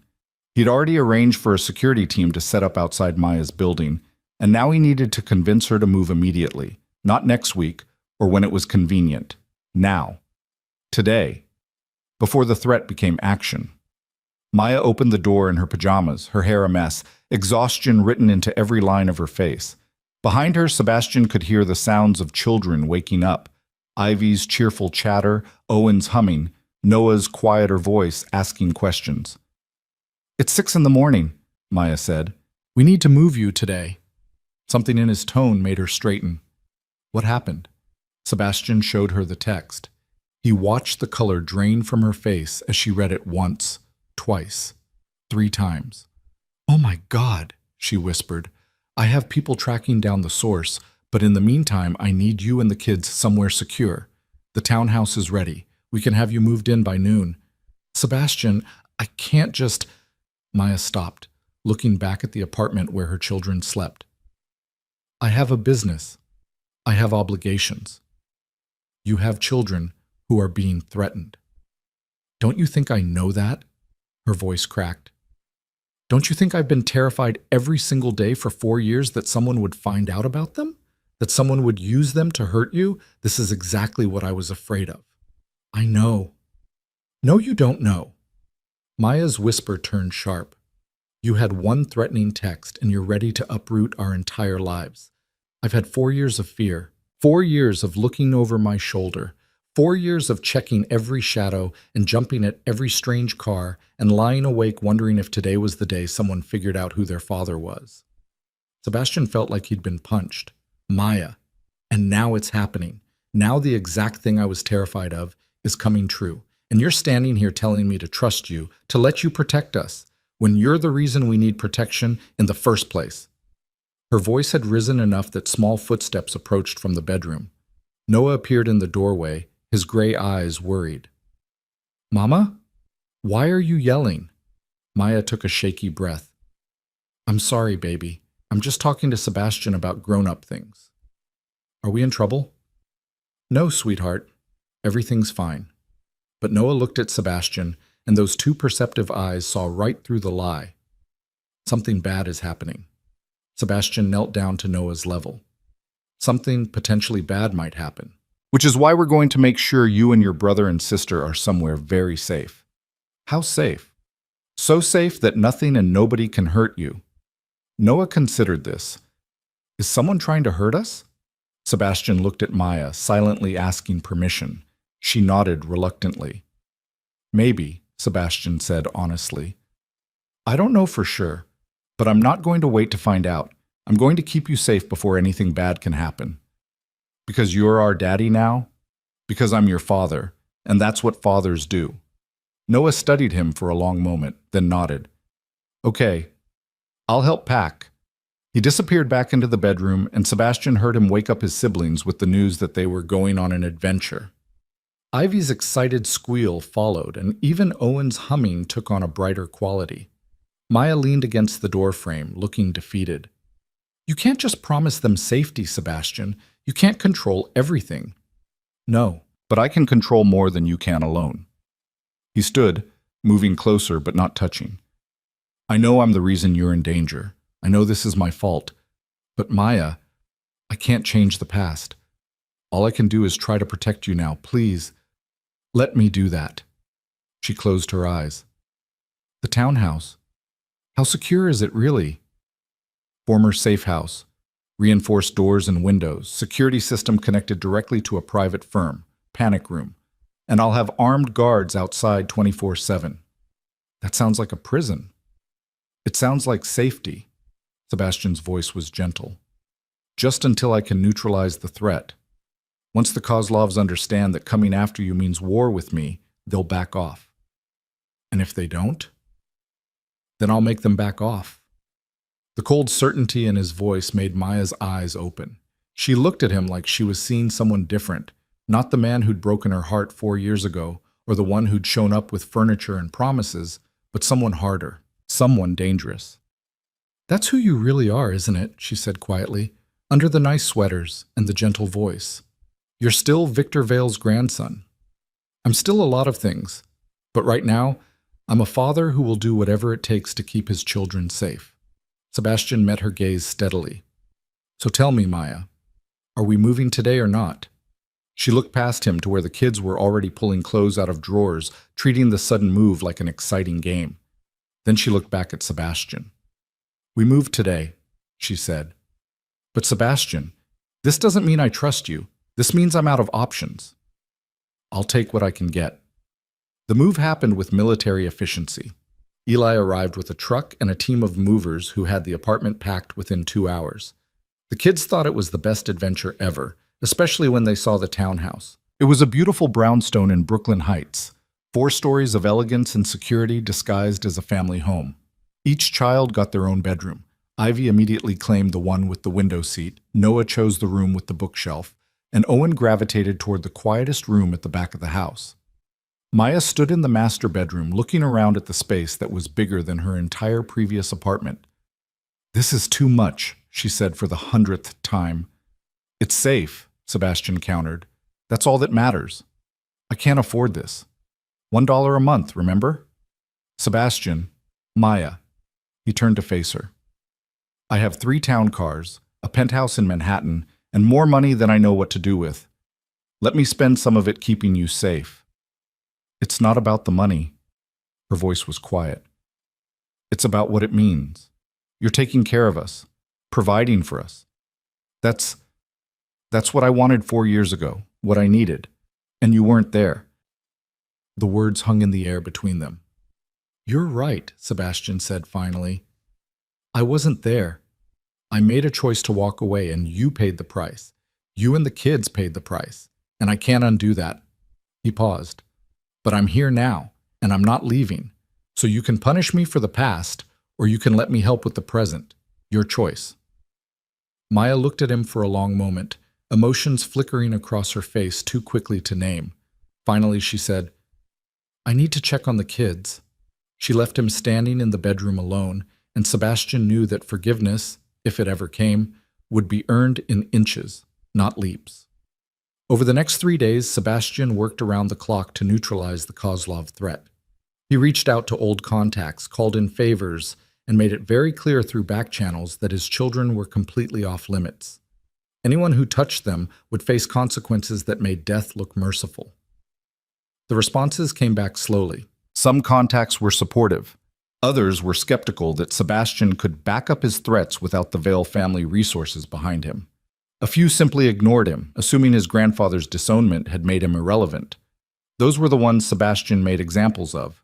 A rival family that had been encroaching on Vale territory suddenly found their operation shut down by federal raids. A corrupt politician who'd been in the Kozlov pocket discovered his offshore accounts had been frozen. A weapons dealer who'd sent a message suggesting Sebastian was now vulnerable woke up to find every one of his shipments intercepted. The message spread quickly.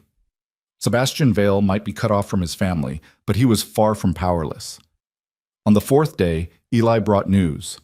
The Kozlovs want to meet. Sebastian looked up from the security reports he'd been reviewing. When? Tonight, neutral territory. They're proposing the restaurant in Little Odessa. That's their territory, not neutral. I know, but they're insisting. Eli's expression was grim. They also said to come alone. Absolutely not. Boss, if we refuse, then we refuse. I'm not walking into a Kozlov stronghold alone. Sebastian stood, pacing. Tell them I'll meet with them, but location is my choice and I'm bringing security. They won't like it. I don't care what they like. Those are my terms. Eli made the call while Sebastian tried to control the anxiety clawing at his chest. He dealt with the Kozlovs before, back when he had Victor's full backing and the weight of the Vale name behind every word. Now he was operating alone, and they knew it, but they'd also seen what he could do in just 3 days. Hopefully, that would be enough to make them think twice about pushing. Eli hung up. They agreed. Tomorrow, 2 p.m., at the warehouse district. You can bring 2 people. You and Marcus, Sebastian decided. Marcus was their best security specialist, former special forces, and absolutely loyal.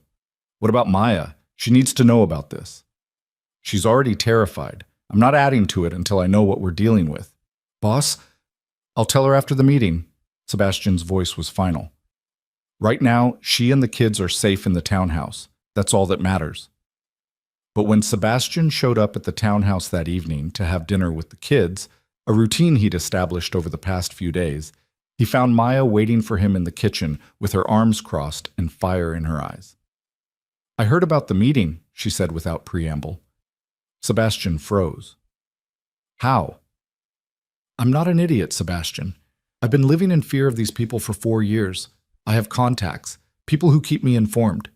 She stepped closer. You were going to go meet with the Kozlovs and not tell me? I didn't want to worry you. I'm already worried. I've been worried since the moment you walked back into our lives. Her voice rose, then dropped as she remembered the children upstairs. You can't just make decisions like this without telling me. These are my children too. I know that. Do you? Because from where I'm standing, it looks like you're making all the choices and expecting me to just go along with it. Sebastian ran a hand through his hair. What do you want me to do, Maya? Ask your permission before I try to protect our family? I want you to include me. I want to know what's happening. I want... She stopped, her voice breaking.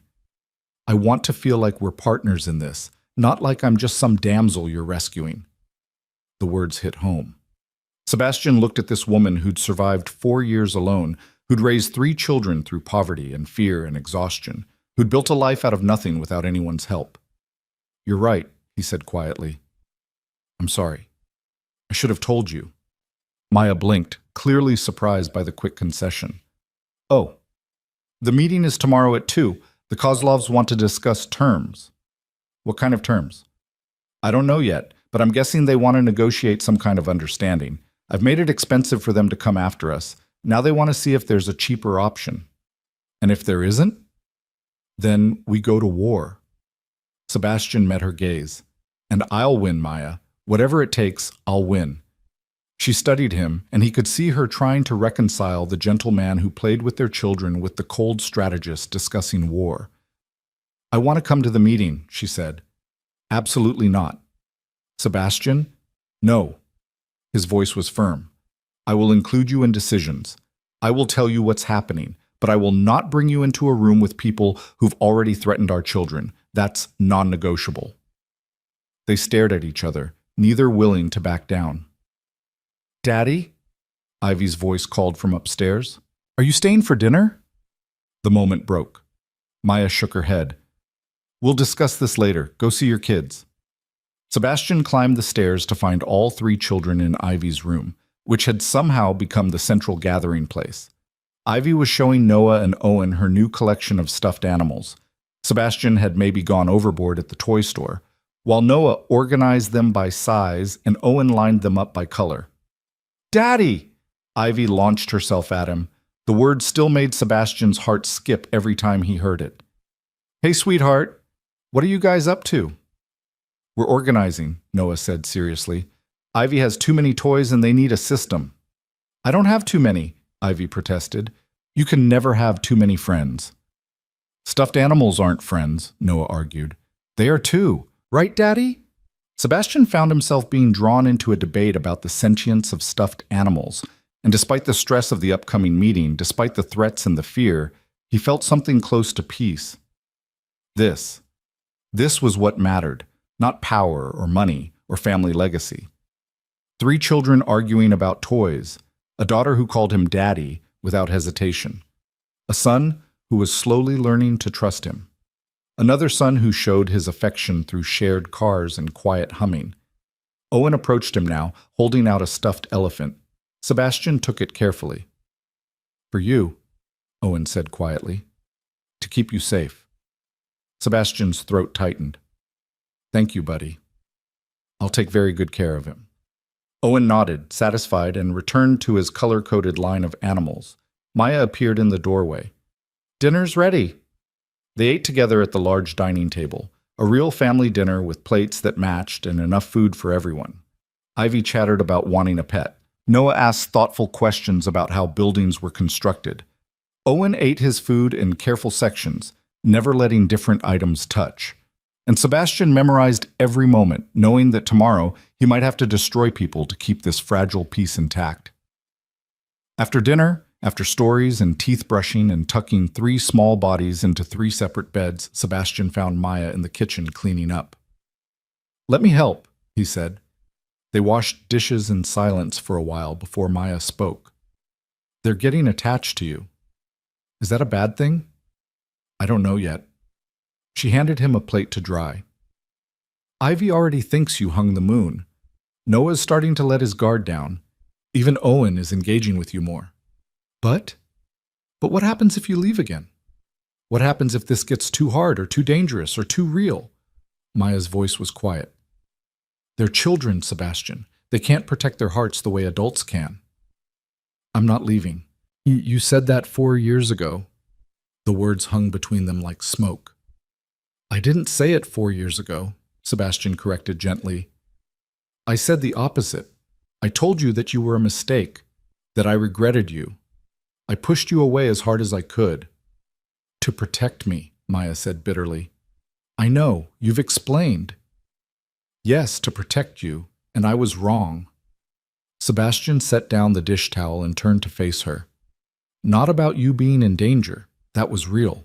The Kozlovs were watching you. They would have used you against me, but I was wrong to think that making you hate me was the solution. Then what should you have done?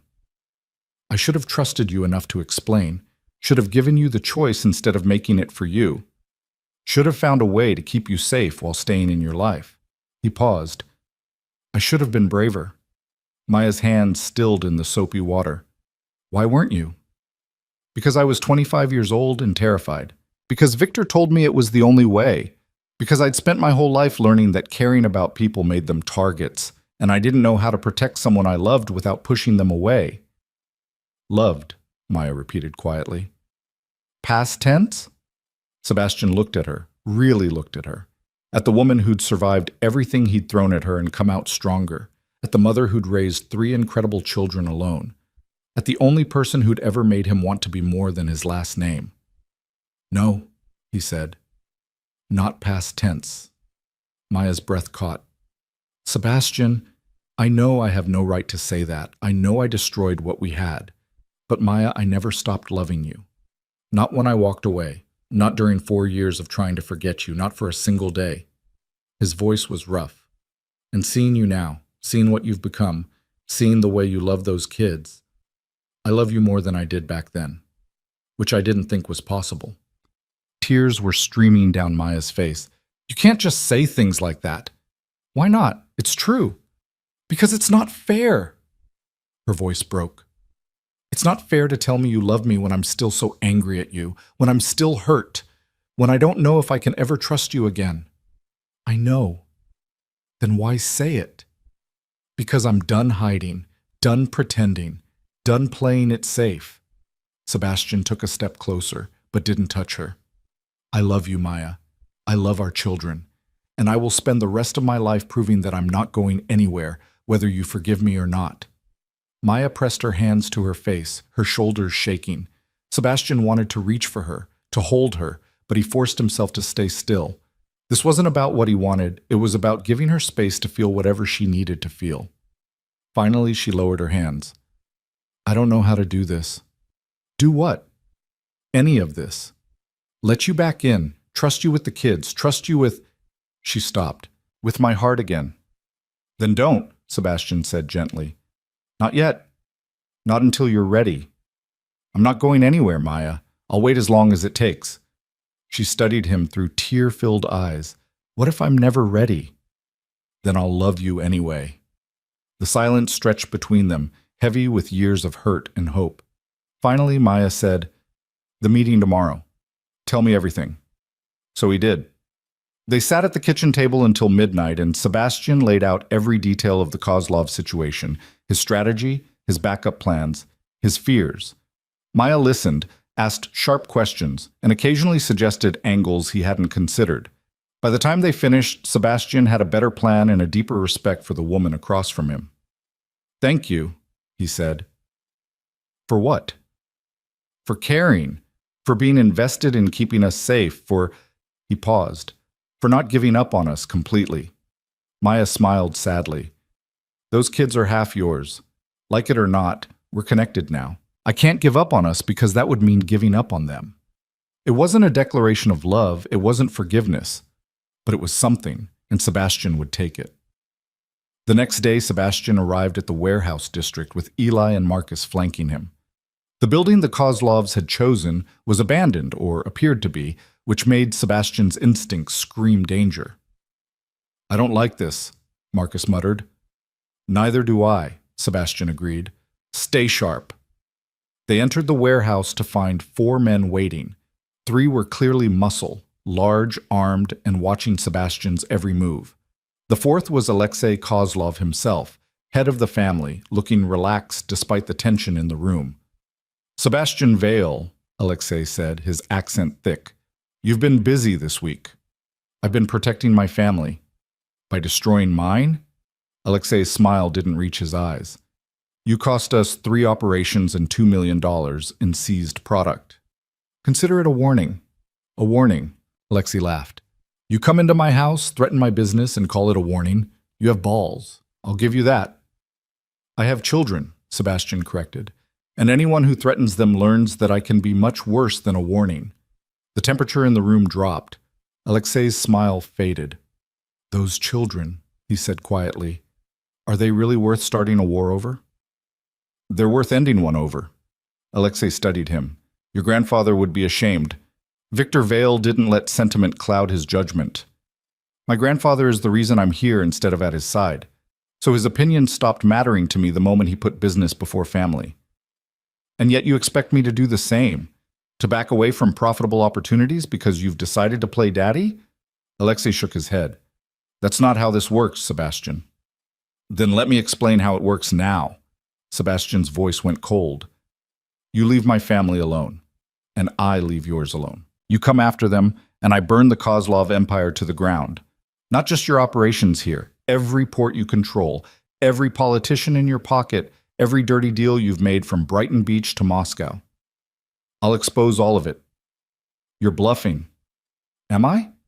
Sebastian pulled out his phone and showed Alexei a file directory.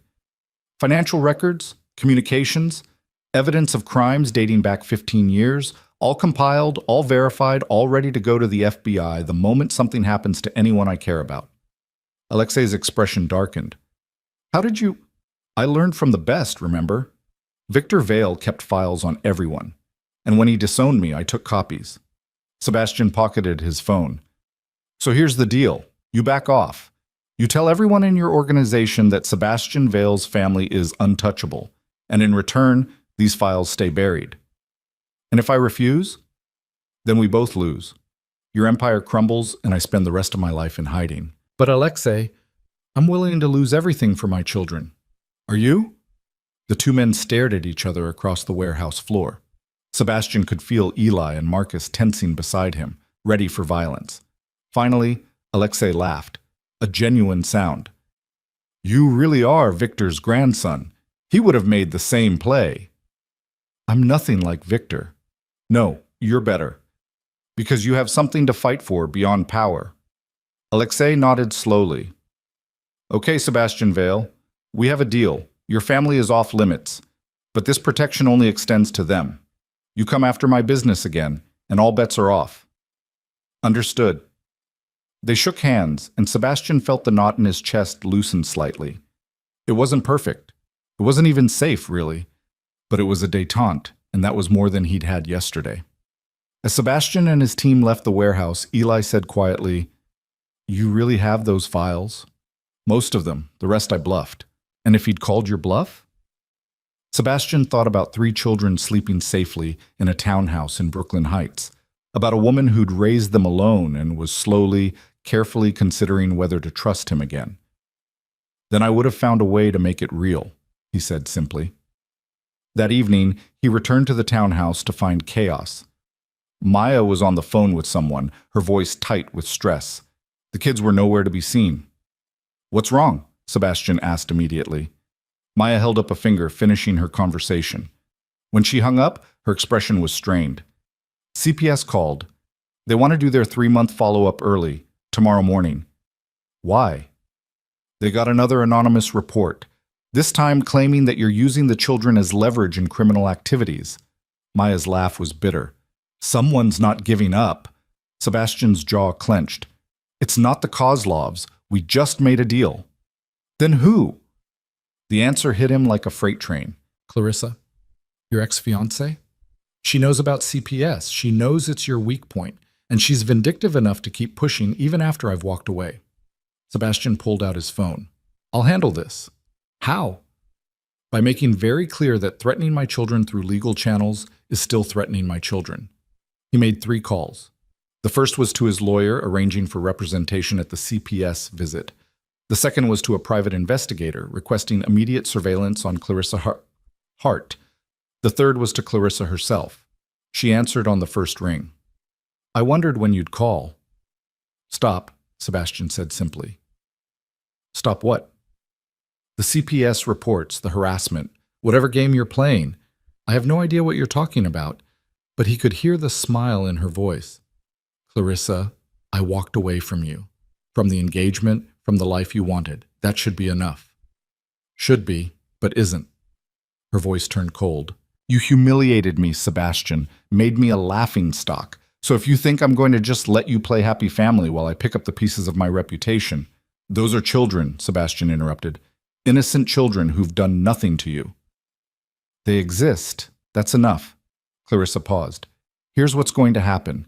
You're going to come back, apologize publicly, reinstate the engagement, and send that woman and her brats back to whatever hole they crawled out of. Or I'm going to make sure CPS finds reasons to remove those children every single month until they turn 18. White-hot rage flooded through Sebastian. You're threatening my children. I'm protecting my future. There's a difference. No, Sebastian said quietly. There's not. And Clarissa, you just made the biggest mistake of your life. He hung up before she could respond and immediately called his investigator back. New priority. I want everything on Clarissa Hart.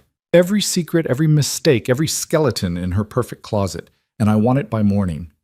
Maya was watching him with wide eyes. What are you going to do? Whatever it takes to keep our family safe, Sebastian said. And for the first time, Maya didn't look afraid of his answer. The investigators' report arrived at 5 in the morning. Sebastian had been awake for hours, running on coffee and fury, and the thick file that appeared in his email inbox was exactly what he needed. Clarissa Hart wasn't as clean as her family pretended. There were DUIs that Daddy had made disappear, a pattern of harassment against former staff members who'd been paid off and silenced, evidence of academic fraud at her prestigious university, and most damningly, communication with a known blackmailer who specialized in destroying reputations. Sebastian forwarded everything to his lawyer with a simple message: prepare a cease and desist, and make it clear what happens if she refuses. By 7 a.m., he was at the townhouse. Maya opened the door already dressed, her face tight with stress. CPS is coming at 9, she said. The kids know something's wrong. Ivy won't stop asking questions, and Owen's been stimming since he woke up. Where are they now? Trying to eat breakfast. But Noah keeps watching the door like he's expecting something bad to walk through it. Sebastian's heart clenched. Can I see them? Maya stepped aside, and Sebastian walked into the kitchen to find 3 small faces looking up at him with varying degrees of worry. Even Ivy's usual brightness was dimmed. Hey guys, Sebastian said gently, pulling out a chair. I heard you're having a tough morning. The lady is coming back, Noah said quietly. The one who asks questions.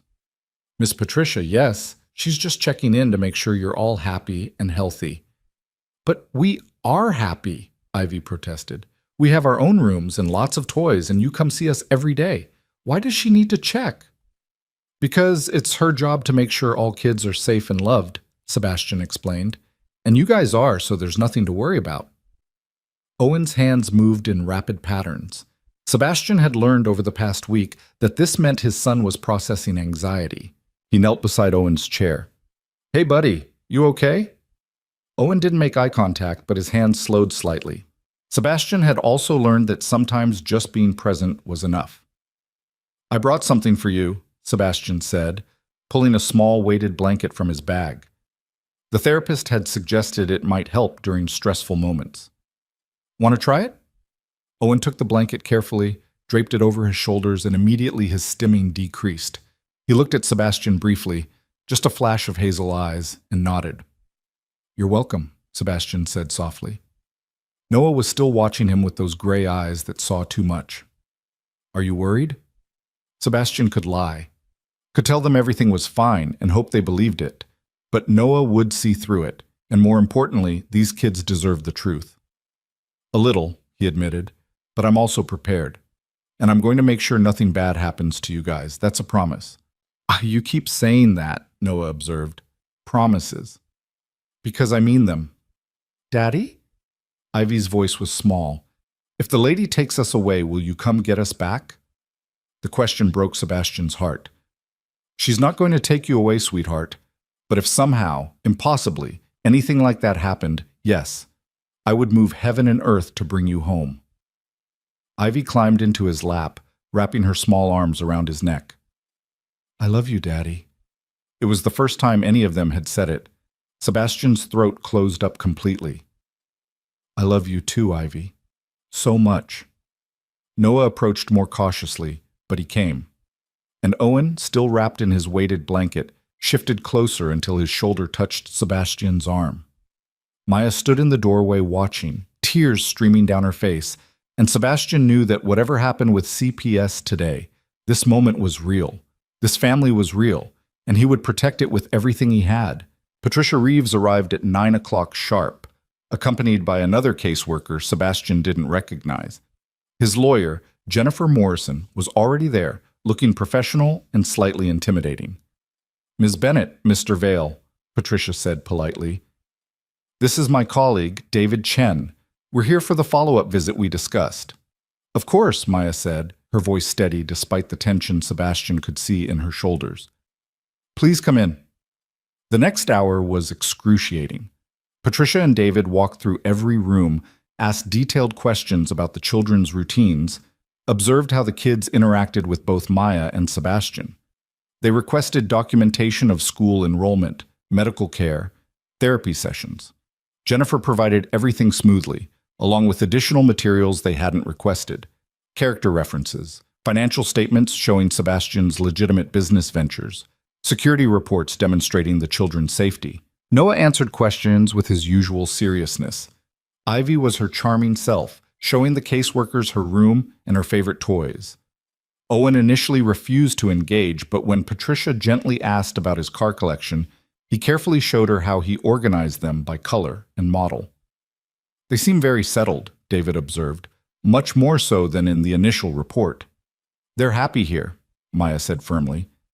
They have stability, security, everything they need. Patricia made notes. And Mr. Vale's involvement?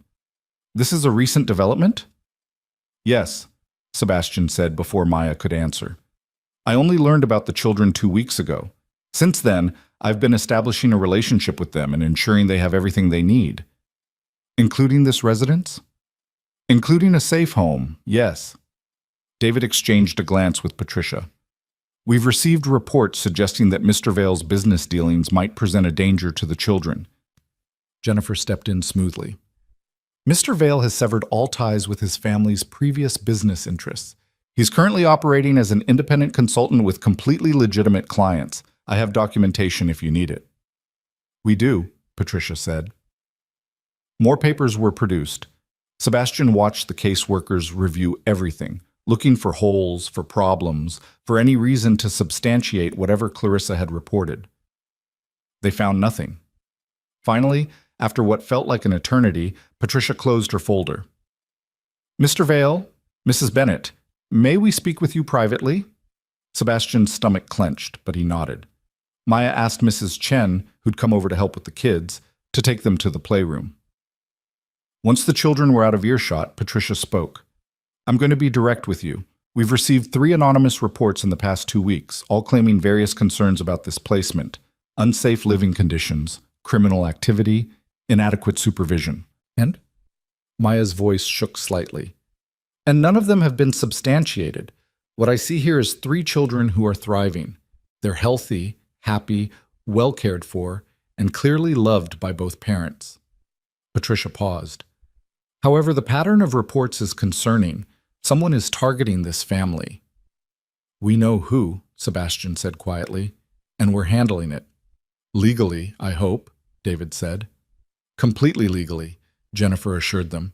We've already filed cease and desist orders against the individual making these false reports. Patricia nodded. Good. Because while I'm closing this case as unfounded, I want to be clear. If these reports continue, we'll have to investigate each one. That's not good for anyone, especially the children. The reports will stop, Sebastian said with absolute certainty. See that they do.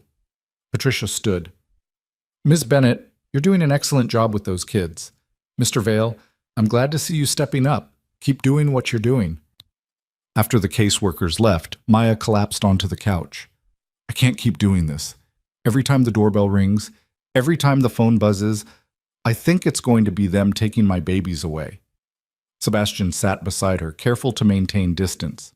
It won't happen again. I'm making sure of it. How? You can't control Clarissa. Actually, I can. He pulled out his phone and showed her the summary of evidence his investigator had compiled. She's going to back off or this all becomes public. Her choice. Maya read through the file, her expression shifting from fear to shock to something almost like satisfaction. You'd really destroy her? To protect our children? Without hesitation. Our children, Maya repeated softly. You keep saying that. Because they are. Legally, biologically, emotionally, they're ours. Sebastian turned to face her. I know I haven't earned the right to call them that. I know I've only been here for 2 weeks. But Maya, they're mine in every way that matters. I know. She looked at him, really looked at him, and Sebastian saw something shift in her expression. I see it when you're with them. The way Noah seeks you out when he's worried, the way Ivy lights up when you walk in, the way Owen trusts you with his routines and his safe spaces. They're yours. And you? The question came out before Sebastian could stop it. Are you mine? Maya's breath caught. Sebastian, I'm not asking for an answer. I'm just... He stopped. trying to find the right words. I love you, Maya. I told you that before, and I meant it. But I also know that love isn't enough. I destroyed your trust, and I need to rebuild it. I'm just asking if that's even possible. If somewhere down the road you could see yourself forgiving me enough to what? Love you back? Maya's voice was soft. Sebastian, I never stopped loving you. That's the problem. Sebastian's heart stopped. What? 4 years ago when you walked away, I was devastated. But I wasn't just hurt. I was furious. Because even after everything you said, even after you destroyed me, I still loved you. She wiped at her eyes. And then I found out I was pregnant, and I had to somehow reconcile loving a man who'd abandoned me with raising children who looked just like him. Every time Noah looked at me with your eyes, every time Ivy smiled with your smile, every time Owen showed the same quiet determination you have, I saw you, and I hated that I still loved you. Maya, let me finish. She took a shaky breath. These past 2 weeks, watching you with the kids, seeing how hard you're trying, seeing you walk away from everything to choose them, it's breaking down every wall I built, and that terrifies me. Because what if you leave again? What if this gets too hard and you decide we're not worth it? That won't happen. You can't know that. Yes, I can. Sebastian moved closer, close enough to take her hand if she'd let him. Because I know what it feels like to live without you. I know what it cost me to walk away. And Maya, I would rather die than feel that way again. She was crying openly now. You hurt me so badly. I know. And I'm sorry. I'm so sorry. His own voice broke. I wish I could go back and make different choices. I wish I'd trusted you enough to tell you the truth. I wish I'd been there when you found out about the pregnancy, when you gave birth, when you struggled to keep them fed and safe. I wish I'd been the man you needed me to be. But you weren't. No. But I'm here now. And I'm not the same person I was 4 years ago. I'm not Victor's puppet anymore. I'm not afraid of choosing love over power. I'm just... He paused. I'm a man who loves you and our children more than anything in this world. And if you'll give me a chance, I'll spend the rest of my life proving it. Maya looked at their hands. She'd let him take hers at some point without him noticing. I don't know if I can do this. Then don't. Not yet. Sebastian squeezed her hand gently. But don't shut me out completely. Let me keep showing up. Let me keep being here for the kids, for you. And maybe someday you'll be able to trust me again. She nodded slowly. Okay. But Sebastian, I need time. I need to see that this is real, that you're not going to disappear when things get complicated. Take all the time you need. I'm not going anywhere. They sat together in silence, hands linked, years of hurt beginning to heal in inches. The sound of small feet running broke the moment. Ivy burst into the room, followed by her brothers. Is the meeting over? Can we play now? Ivy's energy was back in full force. Meeting's over, Maya confirmed, wiping her eyes. What do you want to play? Can Daddy stay? Ivy looked at Sebastian hopefully. Please? Sebastian looked at Maya, who nodded. I can stay. The afternoon dissolved into the kind of domestic chaos Sebastian was learning to love. They built elaborate block towers that Owen organized and Ivy gleefully knocked down. They read stories with Noah providing detailed commentary on plot holes. They had an impromptu dance party in the living room that left everyone breathless and laughing. And through it all, Sebastian felt the pieces of his life finally clicking into place. This was what mattered. Not empires or power or family legacy, just this. 3 children and a woman who was slowly, carefully learning to trust him again. That evening, after the kids were in bed, Sebastian's phone rang. It was Jennifer. Clarissa's lawyer just called, she said. She's agreeing to all our terms. No more CPS reports, no more harassment, complete radio silence. In exchange, we don't release any of the information we found. Sebastian felt tension he hadn't realized he was carrying release from his shoulders. She signed? Everything. It's over, Sebastian. Your family is safe. After he hung up, he found Maya in the kitchen making tea. That was my lawyer. Clarissa backed down, signed a legally binding agreement to leave us alone. Maya turned to him, hope blooming across her face. Really? Really. It's over. She sagged against the counter. Oh, thank God. I was so scared that this would never end, that we'd be looking over our shoulders forever. We're safe now. The Kozlovs have agreed to leave us alone. Clarissa is legally bound to stop. And I've made it very clear to anyone else who might be interested that this family is completely off limits. Sebastian moved closer. You can breathe, Maya. We're safe. She launched herself at him without warning, wrapping her arms around his neck. Sebastian caught her automatically, holding her close, breathing in the scent of her hair and feeling her heart beating against his chest. Thank you, she whispered. Thank you for keeping us safe. Always, he promised. For as long as I'm breathing, I'll keep you safe. They stood there for a long moment, holding each other, before Maya pulled back slightly. Her eyes were wet, but she was smiling. I think, she started, then stopped. I think maybe I'm ready. Ready for what? To try. To see if we can be something again. Not right away, but eventually. She looked up at him. You've been showing up every day for 2 weeks. You've protected us, fought for us, chosen us over everything else. Maybe it's time I stopped waiting for you to leave and started believing you'll stay. Sebastian's heart felt too big for his chest. Are you sure? No, Maya admitted. I'm terrified. But I'm tired of being afraid, and I'm tired of loving you from a distance. So maybe we could try? Slowly? As slow as you need, Sebastian promised. He cupped her face gently. Maya Bennett, I am going to court you like we're starting fresh. I'm going to take you on dates and bring you flowers and earn your trust one day at a time. And when you're ready, if you're ready, I'm going to ask you to marry me. For real this time. Not an arranged engagement or a business transaction. Just me asking you to spend your life with someone who loves you more than he loves breathing. That's a pretty big promise. I'm a pretty determined man. He smiled. Besides, I have 3 very persuasive assistants who keep asking when Mama and Daddy are going to get married like their friends' parents. Maya laughed through her tears. They've been asking you that? Every single day. Ivy has strong opinions about what kind of dress you should wear. Of course she does. They stood together in the kitchen, foreheads touching, breathing the same air, and Sebastian felt hope blooming for the first time in 4 years. Over the next 6 months, Sebastian kept his promise. He showed up every single day, not as an obligation, but as a joy. He learned the rhythms of the household, Owen's therapy schedule, Noah's preference for bedtime stories about space, Ivy's endless energy that required multiple outlets. He officially established paternity and worked out a custody arrangement with Maya that essentially amounted to him being as present as she'd allow, which turned out to be constantly.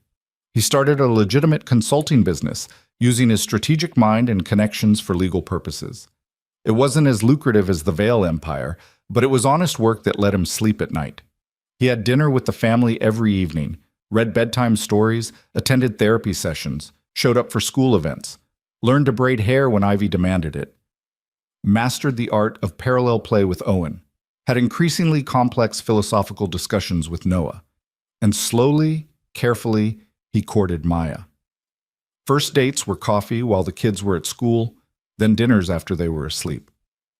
Long walks through Brooklyn, too.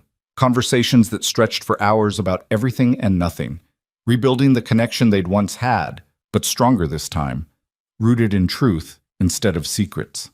3 months in, Sebastian kissed her for the first time since they'd reunited. They were in the kitchen after a particularly chaotic family dinner, and Maya was laughing at something Ivy had said, and Sebastian couldn't help himself. He cupped her face and kissed her softly. She kissed him back. 5 months in, Maya admitted she'd forgiven him. They were sitting on the couch watching the kids play, and she just said it quietly. I forgive you for leaving, for the wasted years. I forgive you. Sebastian had cried. At 6 months, on a Sunday afternoon in the Brooklyn townhouse garden, Sebastian proposed. Not with a massive ring or an elaborate setup, but simply. The kids were playing nearby, and Maya was watching them with that soft smile she got when they were being particularly sweet, and Sebastian knelt down beside her chair. Maya Bennett, he said quietly. She turned, saw him kneeling, and her hands flew to her mouth. I know we've talked about this. I know you said someday, but I can't wait anymore. Sebastian pulled out a simple gold band with a single diamond, elegant and understated, just like her. I love you. I love our children. I love the life we're building together, and I want to make it official. Will you marry me? Maya was crying, but she was also smiling. Yes. Yes. Absolutely yes. The kids erupted in cheers. They'd been in on the plan, and Ivy had been nearly bursting with the secret for days. They got married 3 months later in a small ceremony in the townhouse garden. Just family and close friends, no press, no spectacle, no society columns. Ivy was the flower girl and took her job very seriously. Noah and Owen were ring bearers walking down the aisle, together with Owen's hand in Noah's. Victor Vale didn't attend. Sebastian had sent an invitation more out of courtesy than expectation, and it had been returned unopened. But Richard Hart attended, surprisingly. He found Sebastian before the ceremony started. I owe you an apology, Richard said stiffly. I was wrong about a lot of things, about what mattered, about what made a good man. He paused.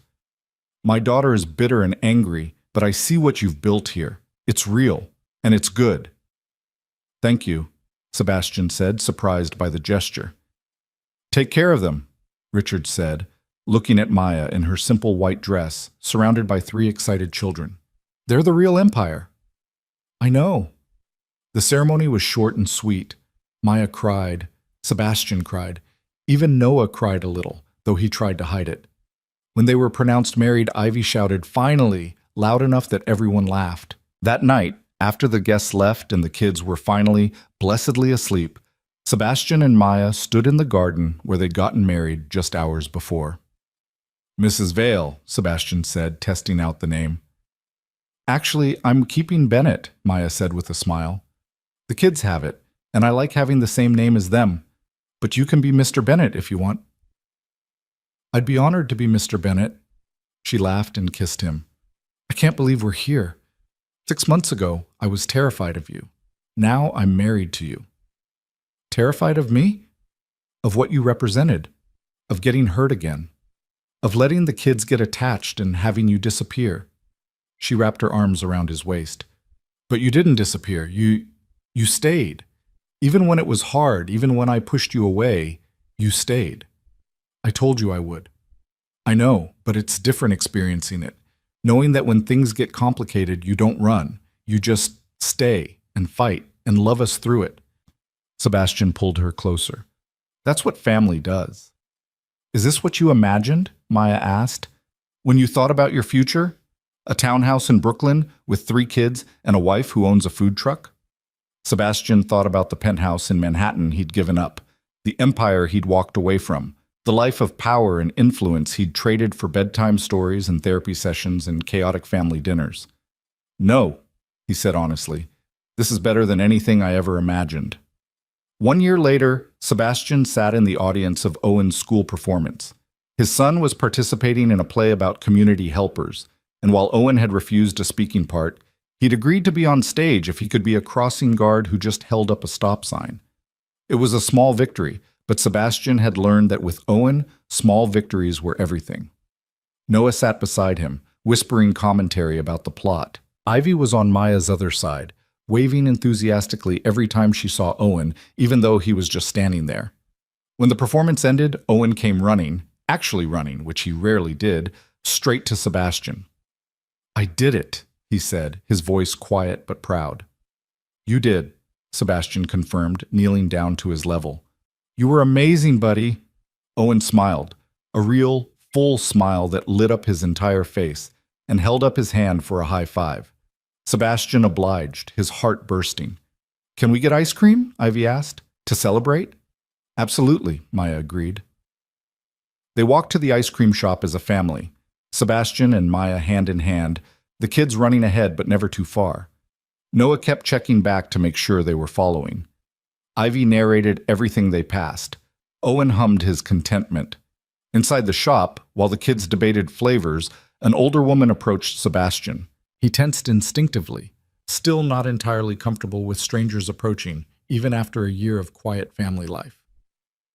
I'm sorry to interrupt, the woman said, but I just wanted to say you have a beautiful family. Sebastian looked at Maya, who was helping Owen decide between chocolate and vanilla. At Noah, who was explaining the mathematical probability of which flavor combination was optimal. At Ivy, who was charming the teenager behind the counter. Thank you, he said, and meant it with his entire soul. I really do. That night, after ice cream and dinner and baths and bedtime stories, Sebastian found Maya in their bedroom.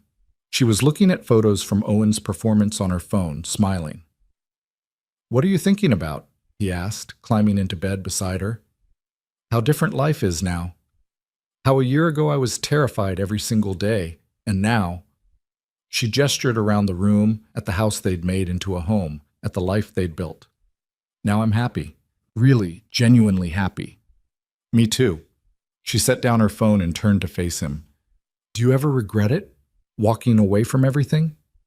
Sebastian thought about his grandfather, who he hadn't spoken to in over a year, about the empire he'd given up, about the life of power and influence he could have had. Then he thought about this morning, when Ivy had climbed into bed with them at 6 a.m. to announce that she'd lost her first tooth. About yesterday, when Noah had asked him to help with a school project about families. About last week, when Owen had let Sebastian hug him for a full 30 seconds without pulling away. Not even for a second, he said truthfully. Maya kissed him softly. Good, because you're stuck with us now. Best decision I ever made. Outside their window, Brooklyn hummed with evening life. Somewhere across the river, the Manhattan skyline glittered with the promise of power and wealth and everything Sebastian had walked away from. But inside this brownstone, in this bed, with this woman beside him and 3 children sleeping safely down the hall, Sebastian Vale had everything he'd ever actually needed. He had a family who loved him not for his name or his money or his connections, but for who he was when he showed up every day. For the father who learned to braid hair and memorize therapy techniques and play endless games of hide and seek in a house too small to really hide.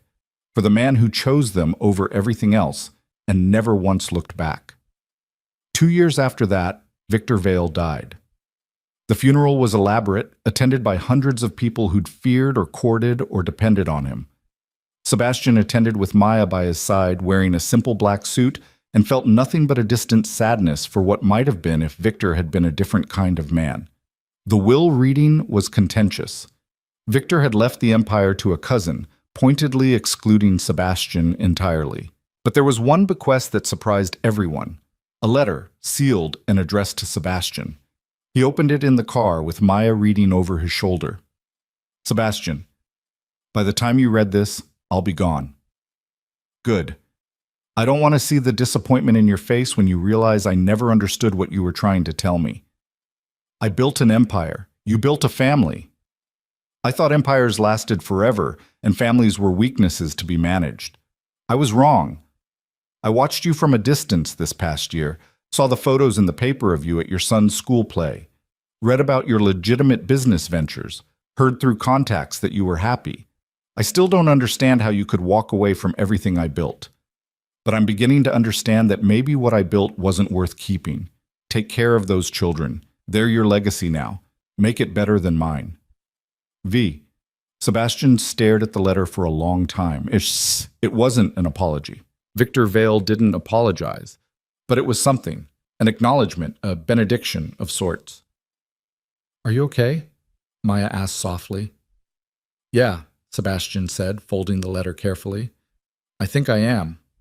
He never shared the letter publicly. It went into a box in the back of the closet, a final message from a man who'd shaped Sebastian's life in ways both destructive and, inadvertently, constructive. Because without Victor's cruelty, Sebastian might never have learned what really mattered. 5 years after the wedding, Sebastian and Maya sat in the audience of Owen's middle school graduation. Their son walked across the stage to receive his diploma, and while he didn't make eye contact with the audience, he was smiling. Smiling because he had accomplished something hard. Smiling because he was proud of himself. Noah was giving the class speech, something thoughtful about journeys and destinations that had the entire auditorium quiet and attentive. Ivy was fidgeting beside Sebastian, already planning her own future graduation speech, even though she had years to go. After the ceremony, they went to dinner at a small restaurant in Brooklyn, the one Maya had opened 2 years ago, funded partially by Sebastian's consulting business and partially by a small business loan she'd insisted on taking out herself. It was called the Three Kings, named after their children, and it was always busy with neighborhood families who appreciated good food and reasonable prices. Tonight, though, the restaurant was closed for a private party, just family and close friends celebrating Owen's graduation. Eli was there with his wife, Mrs. Chen, who'd become like a grandmother to the kids. Jenny, Owen's longtime therapist, who'd watched him grow from a nonverbal 4-year-old into a thriving preteen. A few of Maya's friends from the old neighborhood who'd supported her through the hard years. And in the corner, surprisingly, Richard Hart, who'd stayed in touch over the years and had become an unlikely ally and friend. Sebastian watched his family, and it was his family now, all of them, celebrating together, and felt that bone-deep contentment he'd learned to recognize as happiness. "Daddy?" Ivy appeared at his elbow. She was 10 now, all long legs and boundless energy. "Noah wants to know if he can make a toast." "Of course he can." Noah stood, tapping his glass for attention. At 12, he was already showing signs of the man he'd become. Serious, thoughtful, with those gray veil eyes that saw everything.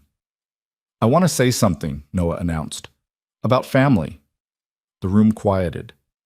"When I was really little, it was just me and Ivy and Owen and Mama. And that was enough because Mama loved us so much that we didn't know we were missing anything." Noah looked at Maya, who was already tearing up.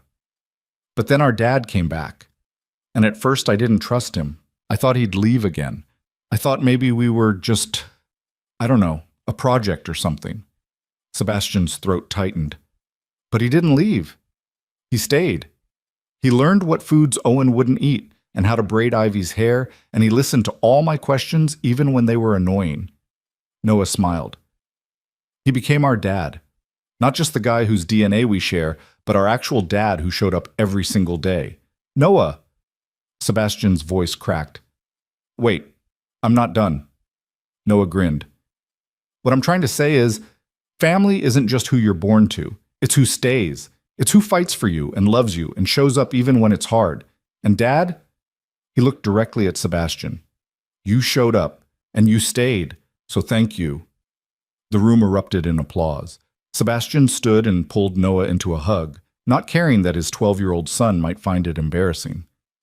"Thank you," he whispered, "for giving me a chance to be your dad."